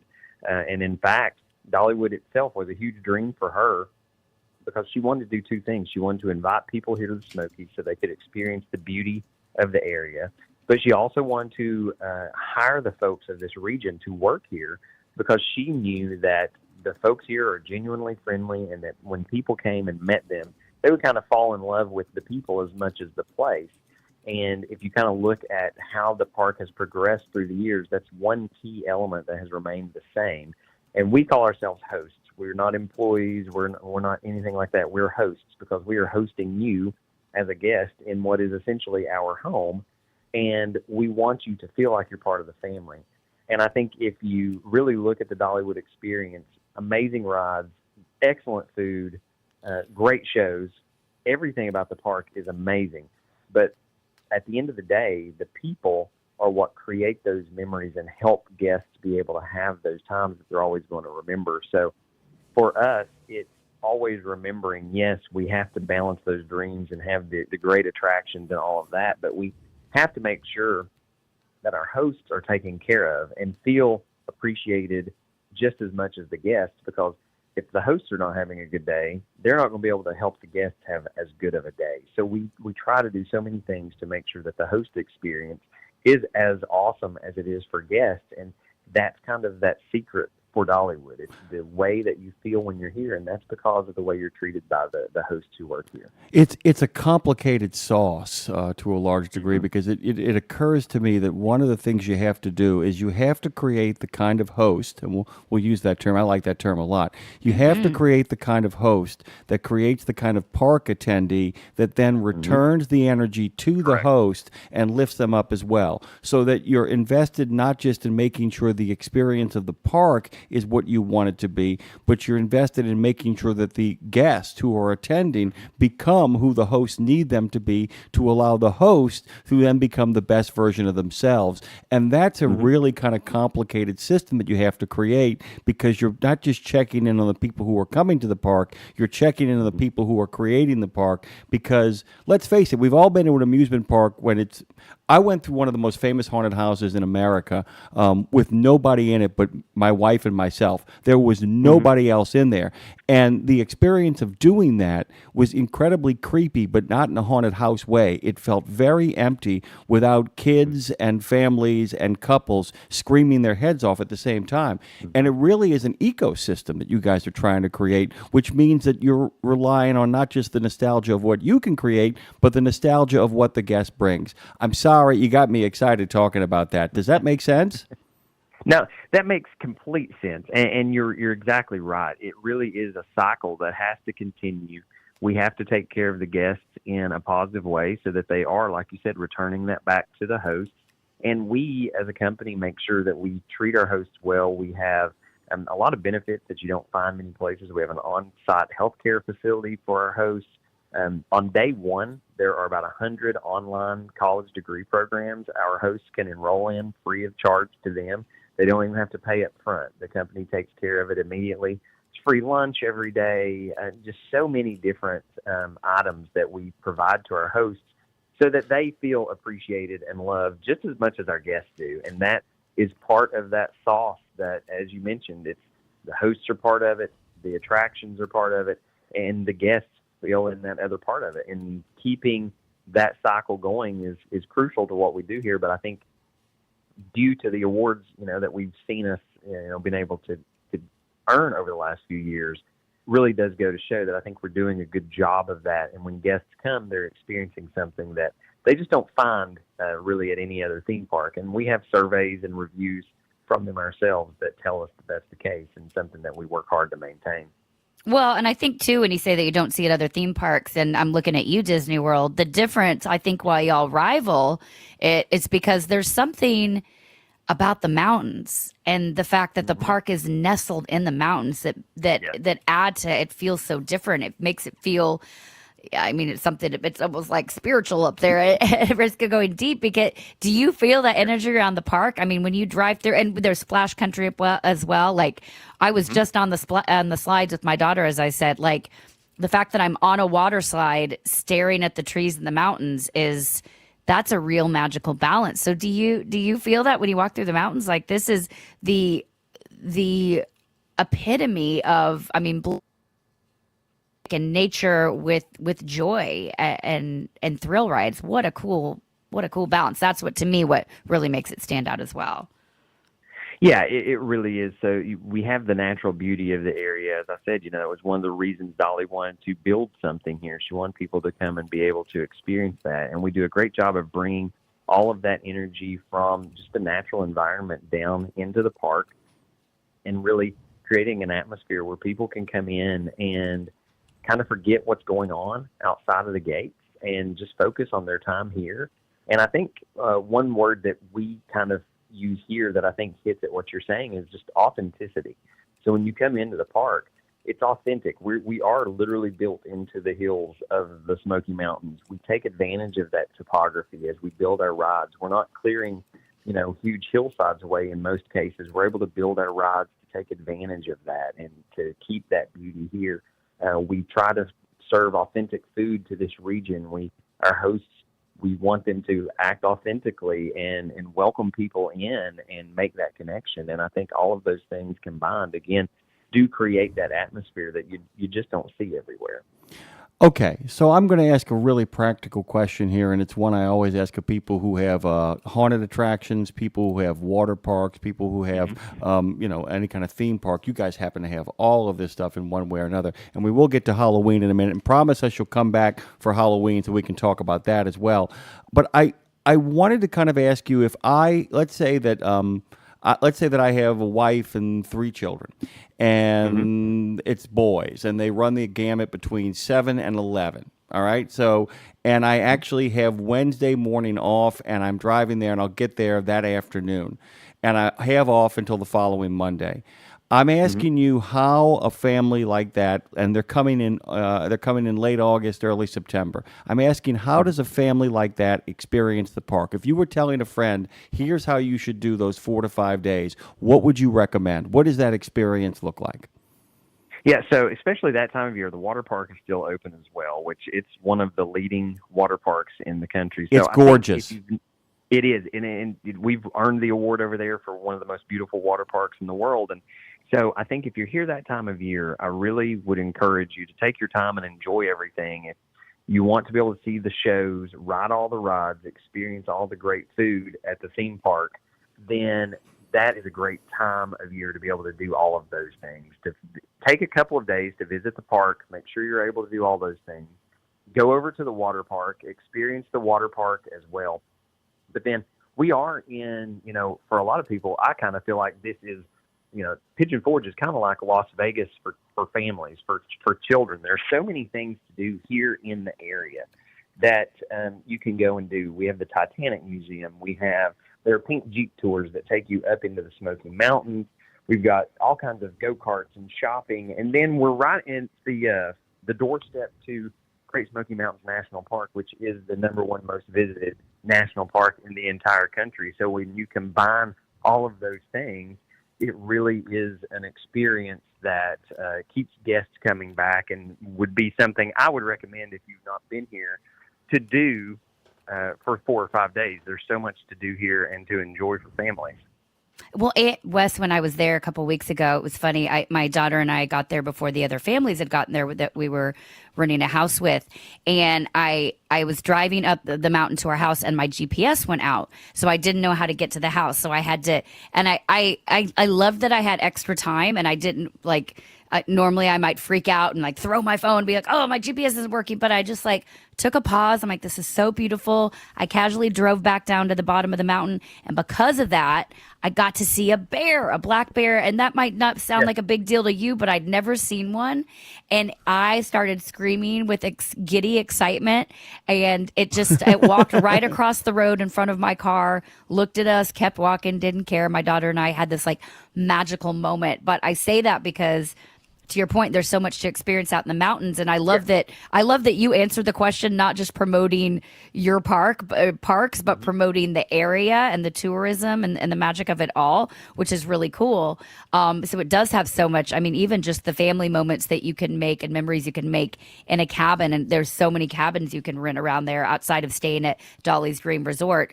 So speaking of Dolly's Green Resort, and it's summer. We're here now. You guys have a lot going on specifically this summer now through August with the bubble show and the fireworks and the drones. So talk to us about the specific things happening in honor of 40th celebration for the summer.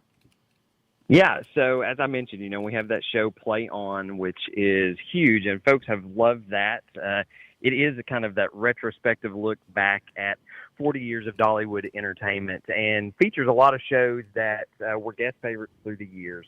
But specifically for summer, we have the Gazillion Bubble Show, which is probably one of our most requested shows throughout the year for families. And Gazillion Bubbles is an accurate name for it because it feels like a gazillion bubbles. But kids love that as much as the adults, and I think that's what's special there. Yes. And then I can attest. I can attest. Yes. I was like a child. Yes. Then we also have Perondi's Stunt Dog Experience, and that show includes a bunch of stunt dogs that are all actual animals from shelters, and they have come in and trained these dogs, and they're here all summer, so families are loving that. But then all the great festivals we have the remainder of this season really does lend itself to that 40th anniversary and just bringing families together like we have been for the entire history of the park. By the way, I'm just going to go off on a completely bizarre tangent here. You guys realize the possibilities for an animated film about Perondi stunt dogs, right? I mean, the idea of a dog who has been abandoned making his way across the country trying to get to Dollywood because he believes himself to be a great stunt dog is like peak. It is peak, and Dolly could do the soundtrack for it. It'd be amazing.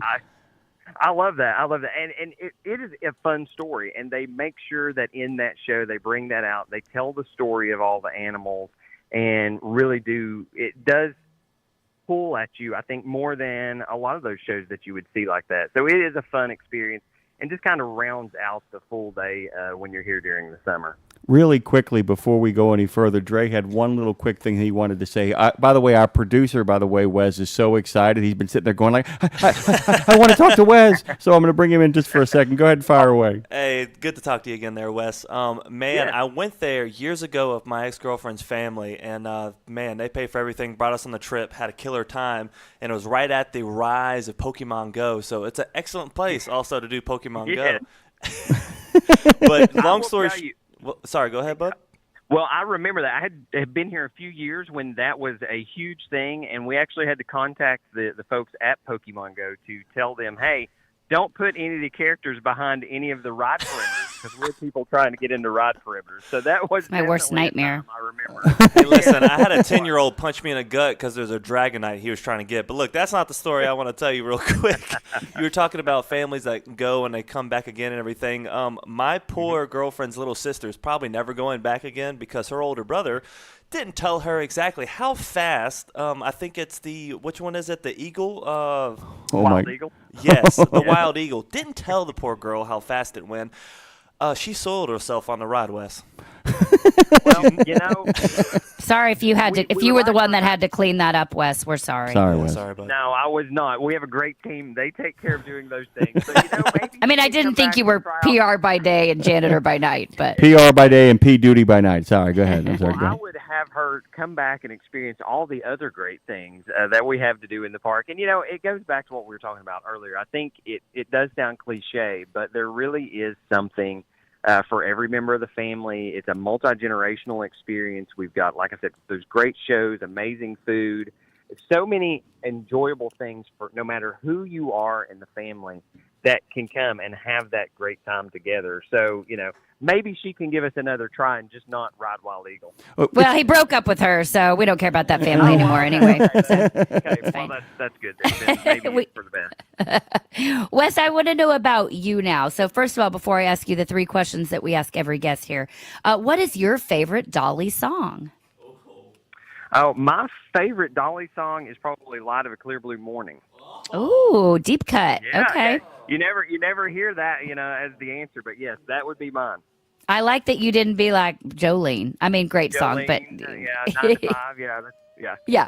Never Thank heard you of for him. thinking outside the box. Okay, so this show is really about the first half of the show is about how truckers make their living. The second half is about how they make their lives. So, out on the road, whether it's for, pleasure or weekend with their friends or alone or whatever they do and family. So to you, Wes, if you could go anywhere this weekend, if Dolly doesn't have you cleaning poop and writing press releases, if you could go anywhere this weekend, where are you going? How are you getting there, and what are you listening to along the way? Well, that is an excellent question. For me, when I first, before I came to Dollywood, I actually worked at Bristol Motor Speedway up in the Tri-Cities area, which is where I'm from, of Tennessee and Virginia. And I love just being able to get out and maybe go to a race or something like that on a weekend if I'm not here at work. And then just traveling by car, because I think there's so many great things to see along the way. I enjoy taking my family, and we'll go on road trips and just kind of experience things and see things that we don't get to see every day and that you're going to miss when you're flying over. So, I think, obviously trucking is the backbone of the country, and because of what they do, we're able to do so many things and have the things that we need to rely on every single day. So, it's a great country, and I think for folks who are able to come here and experience what we have in the Smoky Mountains, we hope that they make us one of those road trips. And what are you listening to along the way? What am I listening to? It's probably embarrassing. I have a little bit of everything on my playlist, but I'm a very, very strong late 80s, early 90s country fan. So that's probably what it's going to be. Some Clint Black, some Alan Jackson, Sammy Kershaw. That's kind of what I enjoy. That's amazing. But just make sure you don't, if you like Sammy Kershaw, we reported yesterday in our Country and Western Music News that ding-dong took a loaded gun accidentally on the plane. So well, that's not good. Just keep that in mind. Don't support that. I'm just kidding. Let me ask you this too, by the way. So there's a lot of great food over there, and we want to get people hungry because lunch is coming up here really quickly. What's your favorite thing at Dollywood to eat, and what's your favorite thing to eat in general when you're on the road? What's a great place to stop in regards to what kind of food do you get a hankering for a hunka? Well, in the park, I love our Aunt Granny's buffet. Aunt Granny is actually what Dolly's nieces and nephews call her because she's an aunt, but she treats them like a grandmother. I love going there. The fried chicken is amazing. The pot roast is there, and it's all you can eat, so you can't go wrong there. But me personally, ever since I was a kid, I have loved country ham. I had a family who made their own country ham, and so when we go out to eat, I like to find a good meat and three where I can sit down and just have a great meal. And if country ham is on the menu, that's going to be the best. Aunt Granny, I love that.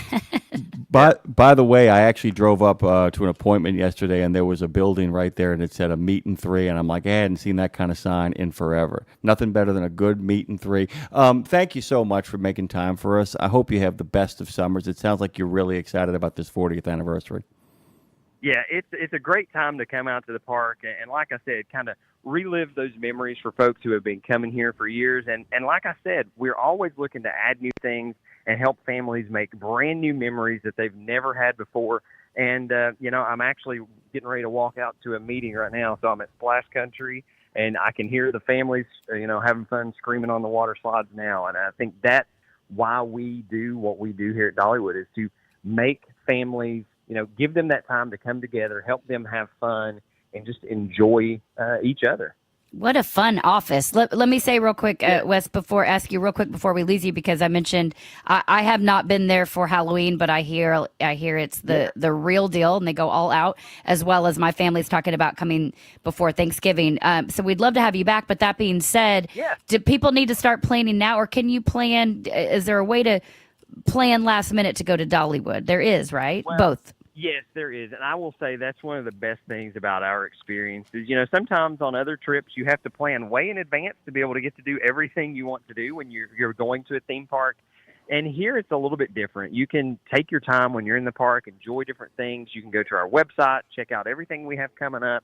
We have a great app as well. The Dollywood app provides a lot of great information. But to your point, our Harvest Festival and our Great Pumpkin Illuminates, we'll have about 12,000 pumpkins all throughout the park, which just they're in lighted displays. Folks love that. And then with our Christmas Festival, we've actually already started hanging our more than 6 million Christmas lights all throughout the park. So when you look at that, we have been named for 15 years the best theme park Christmas event anywhere in the world, something we're very proud of. So those two festivals, there's a lot to enjoy that time of year. So just come down and enjoy all that we have to offer. But yes, just check out the website, and it's going to have everything that you need to plan your trip. This content, by the way, will be up later on today on YouTube and everywhere that we actually have a presence. Wes Ramey, the Public Relations Director for Dollywood, has joined us this morning. Go to Dollywood.com and plan your trip now, man. It's exciting. Wes, thank you so much for being here. Thank you. I appreciate it. When we come back on the other side, Lindsay and I are going to shoot the Mount Shasta. And we're going to take your calls, Jim. What's the phone number? 615-292-6366. That's 615-292-NEMO. Now would be a good time to call and get in on the conversation. We've had a lot to talk about today. What do you have to say about it? Let us know. We'll be right back.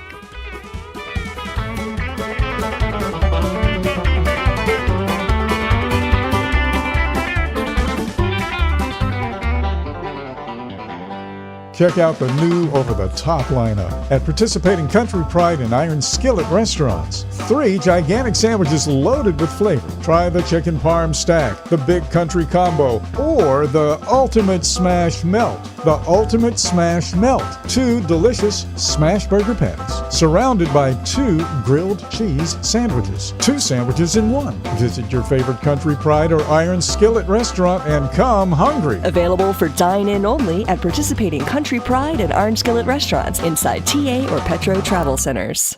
Live hard, drive hard. Shady Rays has got you. If you want a pair of sunglasses that keeps up with your adventure on the road, Shady Rays has got you. If you want to keep your eyes on the journey ahead with a price point right for your lifestyle, Shady Rays has got you. Premium polarized sunglasses with a lost and broken protection program and 30-day risk-free returns and exchanges. Drop in that code RadioNemo at ShadyRays.com and get a 35% discount and make sure you can see where the action is. They got you at ShadyRays.com. Well, we are back to the talk that drives America. This is Road Gang Radio. Let's rejoin Lindsay and Jimmy. Lawler, woo! Nelly, let me tell you about Lindsay and Lawler on the radio. Road Gang Radio, hashtag RGR, hashtag the resistance. Join the resistance, by the way. Lots of people still writing over to weekends at RadioNemo.com looking for those pins. Tara's working on it, guys. We're running out of them, but there's still some left, and Tara's going to get the remainder of those Fortune 500. If you got one of the 500, you are worth a fortune. Well, we'll see how that outcome works out. Hey, Lindsay, good morning. It's good to see you. How you doing?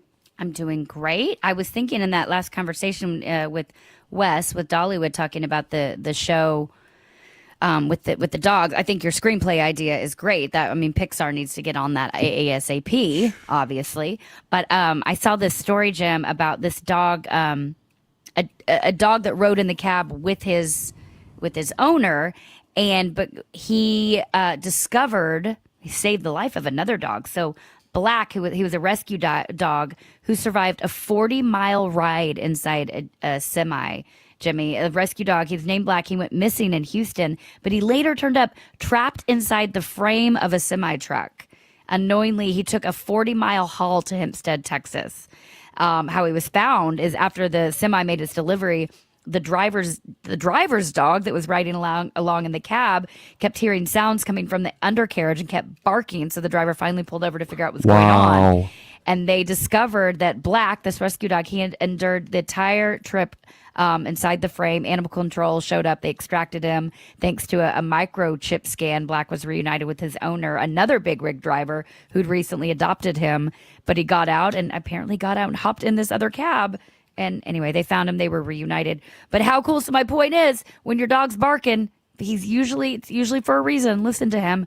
There might be somebody stuck in your cab or in the back of your truck. Oh, my God. Oh Isn't my that crazy? God. I love those kind of stories, by the way. And like I said, the thing at Dollywood, just, I mean, you know, I go back and I check on I actually, you know how you sometimes stalk performers on Instagram? Always. I actually stalk theme parks on Instagram. I know that about you. You are. I'm a theme park stalker. I can't even say it right. I want to say stalker, as in Peter Stock. No, I'm a theme park stalker. Stalker. That's tough, man. Parker. And I'm pretty good.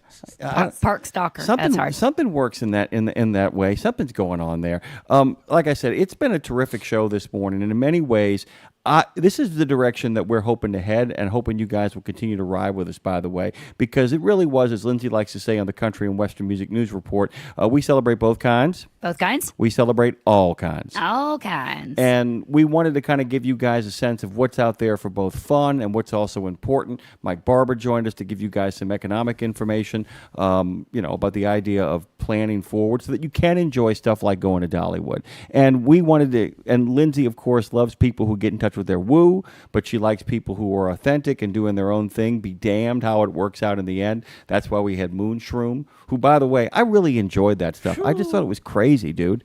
Now, I mean, the interview was great, but listening to the music over the last couple of days has been really fun.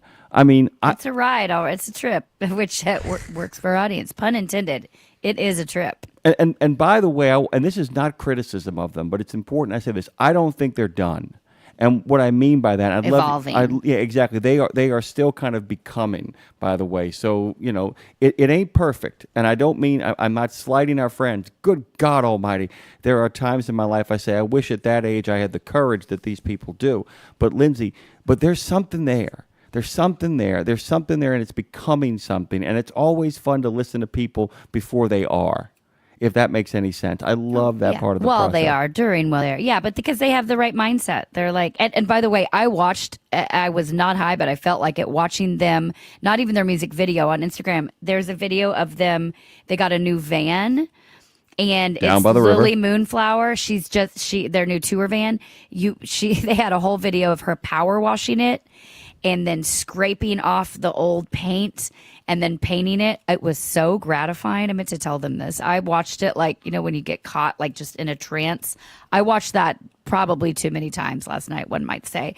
Over and over, I was so gratified watching it because not only did I feel them getting something ready, that's so gratifying to be like, we did this, we pulled this together. Now we can get on the road. That's something I never did. I never did the travel. Well, that's not true. I traveled in a van with guys. I take that back. But watching them get it ready and knowing that so that they could go out on the road, so they could take this music out there. The whole piece of it was really cool and gratifying to see. So moonshroom.com, you can find out more. They're about to hit the road, go out on tour with their new album that comes out this Friday. It's a trip, guys, and I think it's going to help you move on down the road. I think we have a call. Am I correct, Dre? Oh, 100%. Good old buddy Diver Driver gave us a call from good old Louisiana. Wants to give us a little congrats. Hey, man. Good morning. How you doing, brother? Good Welcome. morning. Good morning, Miss Lindsay. First Good time morning. talking to you. I know. This is fun. Good morning, new friend. So I understand you cover both kinds. Both kinds. Mm-hmm. When are you going to cover the other two kinds called heavy and metal? Oh. Hey, listen, you know what? Already have. Been there, done that. We'll probably do it again. So my band, when I first moved out to California, right after I graduated college, I was in I found a band, literally through a wanted ad. I ended up in a band, kind of the same way I ended up in my band in college, which ended up being more of a jam band. But I found this band. We ended up calling ourselves Sciatic. I don't know what was going on with that. That was the name of our band. And the guys in the band were... Yeah, exactly. We were a pain in the ass. And the guys in the band were 15 to 20 years older than me. The drummer had a mullet. They had all played the Sunset Strip back in the 80s. And while I was in their band, they still thought they were playing the Sunset Strip in the 80s, if you get what I'm saying. Times kind of stood still. I had, the guitarist's wife made my outfits, and I had shredded clothing. And I did. We had this one song. It was like, no, you don't know me. All that you know is what you say. And I was a screamer for a little bit. I did that. So I have done that, and I'm not opposed to doing again is the answer. And by the way, if you by the way have an upcoming metal band, anybody that wants to bang some heads and make their way over here, we are more than happy. And by the way, if there's somebody a little bit bigger than that, we're more than happy, by the way, as you know, to send the home office in the form of Claire Marie and Lindsay out there to kind of go, troll the various pits of Tartarus looking for those who thrash and get them on this show, man. We're happy to take care of that, man. What song should I cover, though? Knowing me a little bit, what give me a song that you love, a band you love that I could cover and put my own stank on? Oh, man. How about Judas Priest, Heading Out to the Highway? Whoa, okay. That's actually a good cover for you, Lindsay. I'm going to have to go listen to that today and remind myself of it. But now, I mean, the title already obviously works for our audience. And well, here's the follow-up question. Because there's two ways to do covers. You do it exactly like it is, which I could do it exactly like it is as a female country singer, and it would already be my own spin without changing anything musically, for one. But would you be okay if I took it and made it a country song? Does that appease, or do I need to do both versions? Oh, man. I would be interested to see how the country version would come out. Me too. And just a disclaimer, I grew up, both my parents listened to both kinds, country and Western. And, the old style 70s, and Waylon and Willie and even Tom T. Hall to an extent, so... All right, so you have culture and balance. Yeah. Yeah. Just a little. Don't threaten me like that, though. As Dave likes to say, Conway from Twitty. By the way, you made me think of something. I really think that Lindsay should do Motorhead's Ace of Spades. The Ace of Spades! The Ace of Spades! Yes. That would be one of my choices for Lindsay to kind of do that. Brother, you're still residing in Louisiana, right? I mean, you still are in our neck of the woods, right? Yeah, yep. Okay, so I want to extend you and anybody in your life that you love an invitation to come down and join us on July 23rd down here at the Degas House. I know you're busy. I know what your life is like. But if you can find any way to kind of bounce on down, we'd love to see you again if you can make it. Okay. I mean, seriously. Seriously. Okay.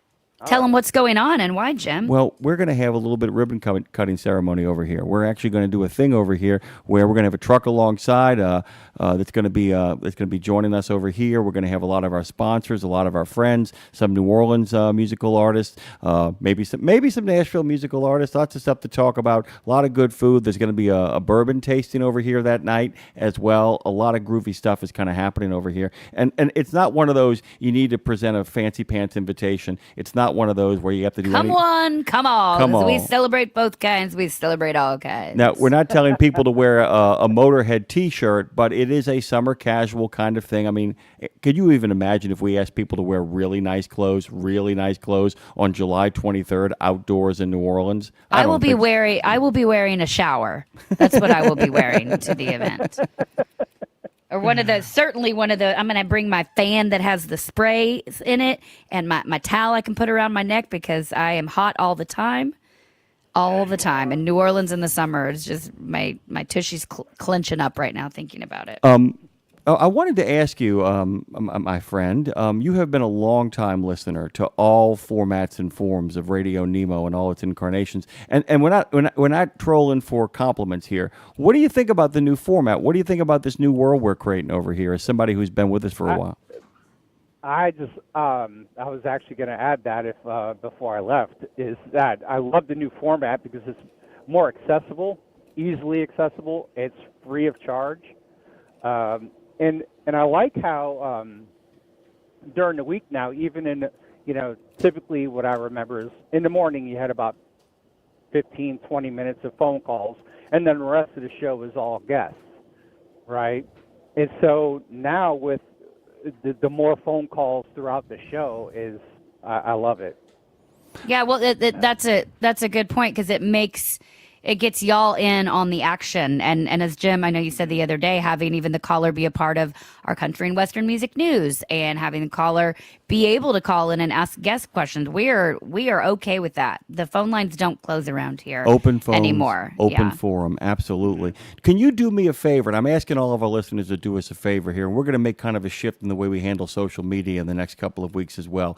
And I am shameless about this, Lindsay. I make no complaint. Can you just, in any sort of form or fashion, share our website on any of the social medias and tell people, man, there is something different going on over there, something interesting, something more engaging, something more interactive that doesn't take the great content away, that doesn't just go to the lowest common denominator or just look for an open forum with the same old people talking, but it's a combination of our old friends and our new friends. We're trying to build a coalition here, something that's been never done in the trucking entertainment space. So if you could give us a shout out on the Book of Face, you and the Coop. Have you talked to Coop in a while, by the way? Have you spoken to him? No, I have not. He gave me an update of what was going on because for a long time I was checked out. I didn't have XM, so I didn't know. I wasn't in the loop, and he kind of chimed in, private messaged me and told me what was going on.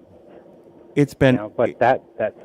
It's been crazy, man. It's been crazy. And basically, as Lindsay likes to say, we do what we want to do, say what we want to say, Nemo family. That's how we want to live, pray how we want to play. That's how we want to just kick and we sup, friend. And so we're just thrilled to be here. And brother, when you found us again, I was so delighted. I'm glad I've kept up with you and all your goings on over on the Book of Face, and it's been terrific. It's so good to have you back, man. Good to talk to you, my driver, my buddy.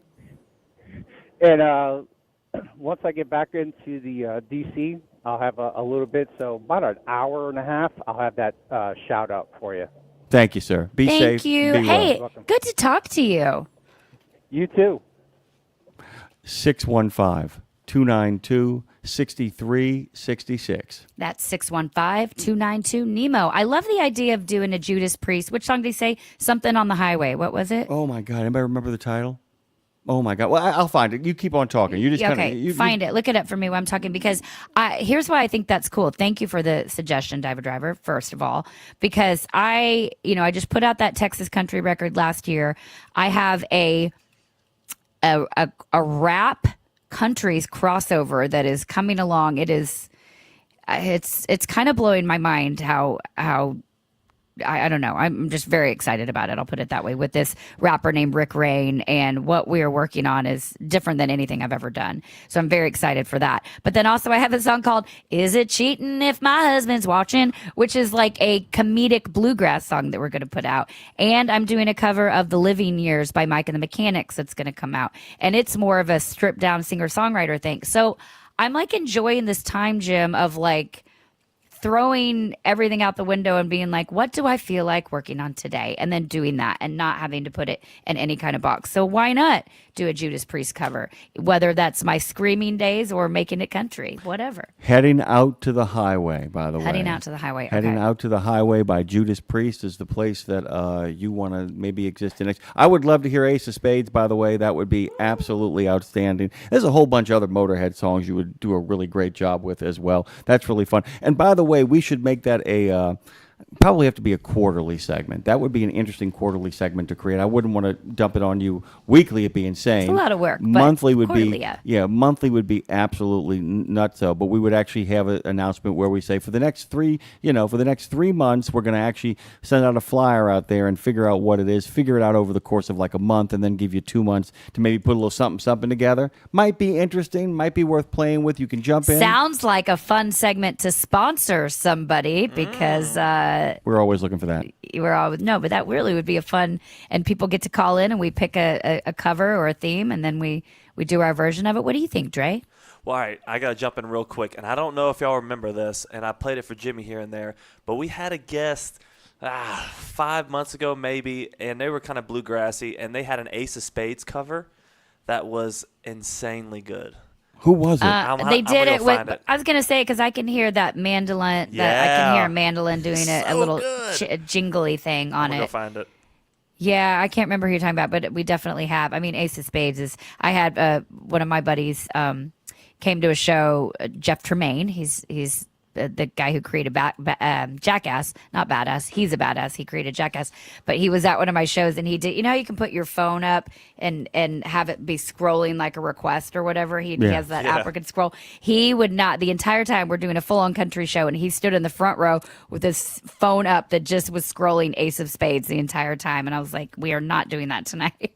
We have not prepared for that, but I would like to for future. Yeah, actually, that would be kind of fantastic. So let's figure out who that was, because you got give it a shot. By the way, if you actually go into the search engine, Dre, on the calendar, you might get away with it by just simply typing in the band name that you're looking. I don't mean the band that was on, but the song that you're looking for, or the name.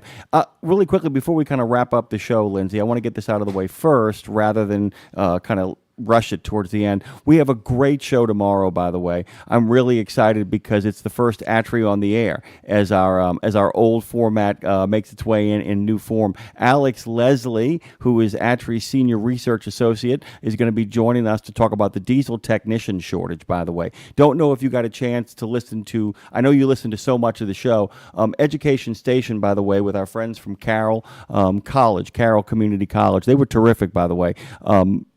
I didn't get a chance. There was so much to talk about. I'm not sure if you're aware that along with the debatable driver shortage, although people would agree that there might be a shortage of quality drivers out there, everybody agrees that there is a shortage of men and women who are willing to get under a hood and work on diesel engines. And Atri is going to be actually talking about that. The American Trucking Research Institute. You guys can go to truckingresearch.org to find out about them, by the way. He'll be here to discuss that. It's also our first Revolution Road with the Journal of the American Revolution. David Ottersen is going to be here talking about constitutional anomalies in the founding eras.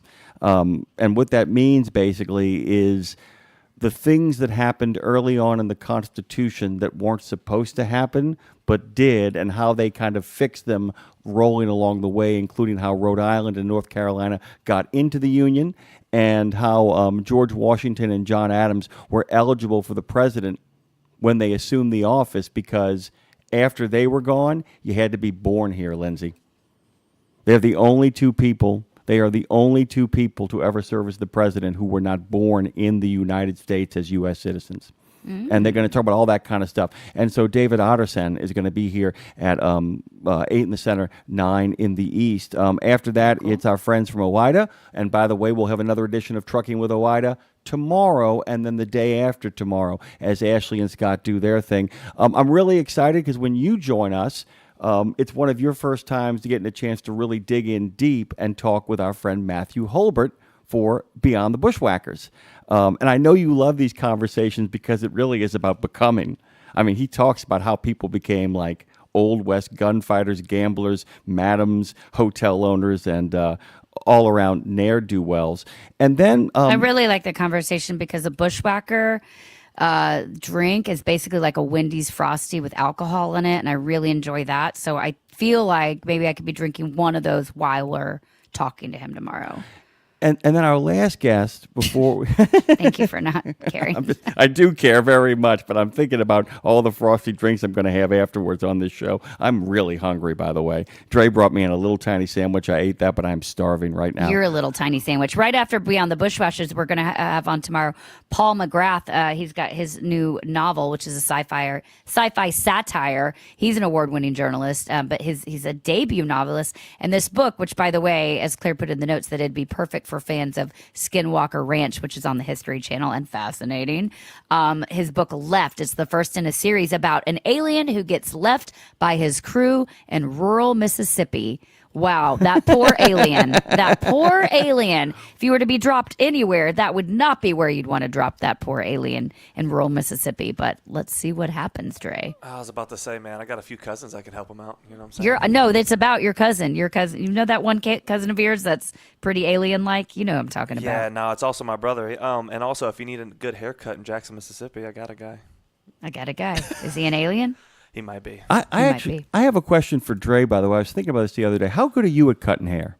I'm okay now. I have a busted hand, so I'm as good as that when it comes to painting a wall. I can only hold those trimmers for a good little while. And that's what you're really looking for in your hairdresser. Someone that says, I'm okay. I mean, my hand doesn't work and I'm okay, but here are the scissors. Hop into my chair. Well, Not bad for a guy that didn't go to school, you know what I mean? But my question for Dre is, if I give you my clippers and just told you to make sure I clean up the back of my head, you could do that. Oh, yeah, dude, no That's problem. What I'm talking about. Your neck and your hair, all you day, can every take care day. of that in a second, man. All 15 of those hairs. I just want to make sure we're clear on that. I don't need somebody to style. That's cute. You don't have. Does Claire do it when you're at home?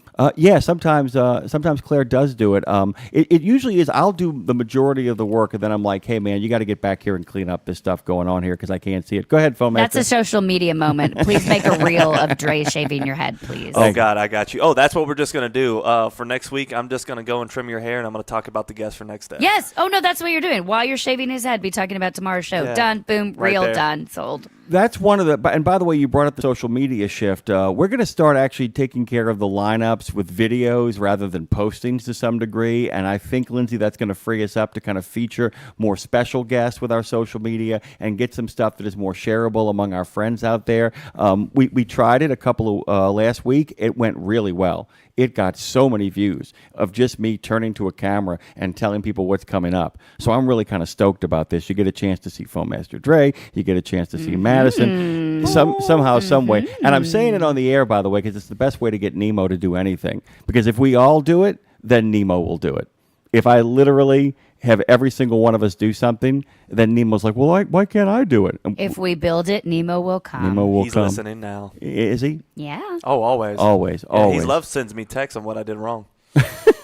All the Isn't time. that fun? That's literally from Shaking, Citizen joking. Kane. He's one of our most regular listeners. He knows what is wrong with every single episode of Road Gang Radio. Guys, hashtag RGR, by the way, stands not only for Road Gang Radio, it stands for the acronym for Roger.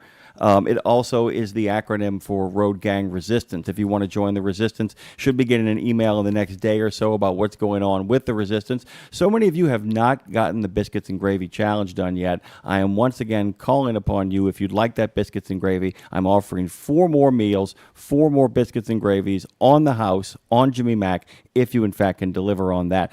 All right. So what are you doing with the rest of your day, Lindsay? I'm going to do some show prep when we get off the air here, and I'm working on some other guests coming up, as well as some cool stuff that I'm working on for We Should Write, which launches July 23rd here on this here platform live. We will launch it from New Orleans. I'm not going to say yet, but I'm working on a guest that I'd be very excited about if it comes through, who would be live there in New Orleans. So I have a meeting with his manager today. I will let you know how that works out. And then I have a rehearsal. So on Tuesday, I am performing at and emceeing and have put the whole event together at the Country Music Hall of Fame here in Nashville. So I have a rehearsal. I'll have Tony Arata, who wrote The Dance for Garth Brooks, as well as many other songs like Here I Am for Patty Loveless, which I will be singing with him. Tony Arata will be at that event. Marcus Hummin, who has written a million hits, and he's a friend of mine, a friend of the show. I will be doing Cowboy Take Me Away by the Chicks, which he wrote. So I'm emceeing a songwriter event with those guys, and then we flip it. We have a full band all guys who are out on the road, have been out on the road with Toby Keith, Blake Shelton, Jamie Johnson, you name it, all my friends. I've put together this really cool band. So we'll be telling stories from the road from those artists, and then we will do those songs. It's going to be a really neat special event for a big sporting conference that's here in town. So getting ready for that as well, and getting ready to show up back here tomorrow morning and do a show with you, Jimmy Mac. What are you doing with your day? Well, and I can say it now because I didn't want people calling in about it. My dad took a bad spill last night, early in the morning last night, on his way down to kind of just check something out in the downstairs area, and I'm gonna go be checking on him. He's fine, by the way. That's why I didn't make a big deal out of it. Can you tell him to not get up in the middle of the night? What is he checking on in the middle of the night? Well, I think what happened was I think that his his diabetes has really come under control to the point where that bell that lets him know that his blood levels are off happens less and less. So when it does, he's really been kind of committed to it. It went off in the middle of the night. He came downstairs, Gotcha. And when he came downstairs, he took a little bit of a spill. It was a difficult night, and I want to really thank you for being so kind this morning when we talked about it, and a big shout out to my good friend Foam Master Dre, who I kind of reached out to and said, I'm not going to be late at all. I'm just not going to be my normal early self. My parents were so upset that I had to get up early, knowing how early I had to get up. And I kept saying, it's fine. I love you. Guys, take care of the people Hey, they that you changed love. your diapers. You can help them out. Yeah, I can help them out from time to time, and it doesn't make much difference. Guys, take care of the people you love. I want everybody to make a point today of calling somebody you haven't talked to in a while, someone who might be on their own, and just ask them how they're doing. That is the best gift you can give any of us here at RadioNemo.com. Thanks for taking the ride, Lindsay. Well, yeah, I didn't have a choice. I have signed up for this. I'm on a contract. I have to. No, I'm happy. This show goes by way too fast. I'm always sad when it's over. I'm like, well, I want to talk more. I want to hear myself. I want to talk to cool people more. It's nice that we get to have all kinds of guests around here, like you, Dre, and you, Madison. By the way, Madison's website, her art is gorgeous. Killer. I just want to say that Lindsay said that over the break. It is just cool and killer. We'll tell everybody what it is. She's a painter. Straight up. No. What the website is, Ding Dong. Oh, what's the website, Madison? What's the website? You want people to go there? It's just my name. It's Madison, M-A-T like Tom, I-S-O-N, LeBlanc, if you know how to spell that, if you're from Louisiana. They do. And if you don't know how to spell that, you don't deserve to be on the site anyway. So just MadisonLeBlanc.com. Well done. Well said. I'm going to let Lindsay have the last word, Dre. Let Lindsay take us out. What do you have to say, Lindsay LaRue? Well, what I have to say is I am so happy that you guys have all found us, who have made the shift. If you're not listening to this live, if you're listening to it later, thank you for joining us. You can always listen live from 7 a.m. to 11 every day, 7 days a week. More live content, more shows coming to you soon, including The Good People of Trucking Owida, and as well as We Should Write, which launches next month, and so many other ideas bubbling up. But you got to listen. You got to share. If you want more content, you got to share with everybody. So share, spread the word, gift it to your friends. Make the miracle happen, as Jimmy Mack says. We love you guys. Make sure you get home safe. Our job is to help you get down the road. Your job is to get home safe. We love you. We will see you back here tomorrow.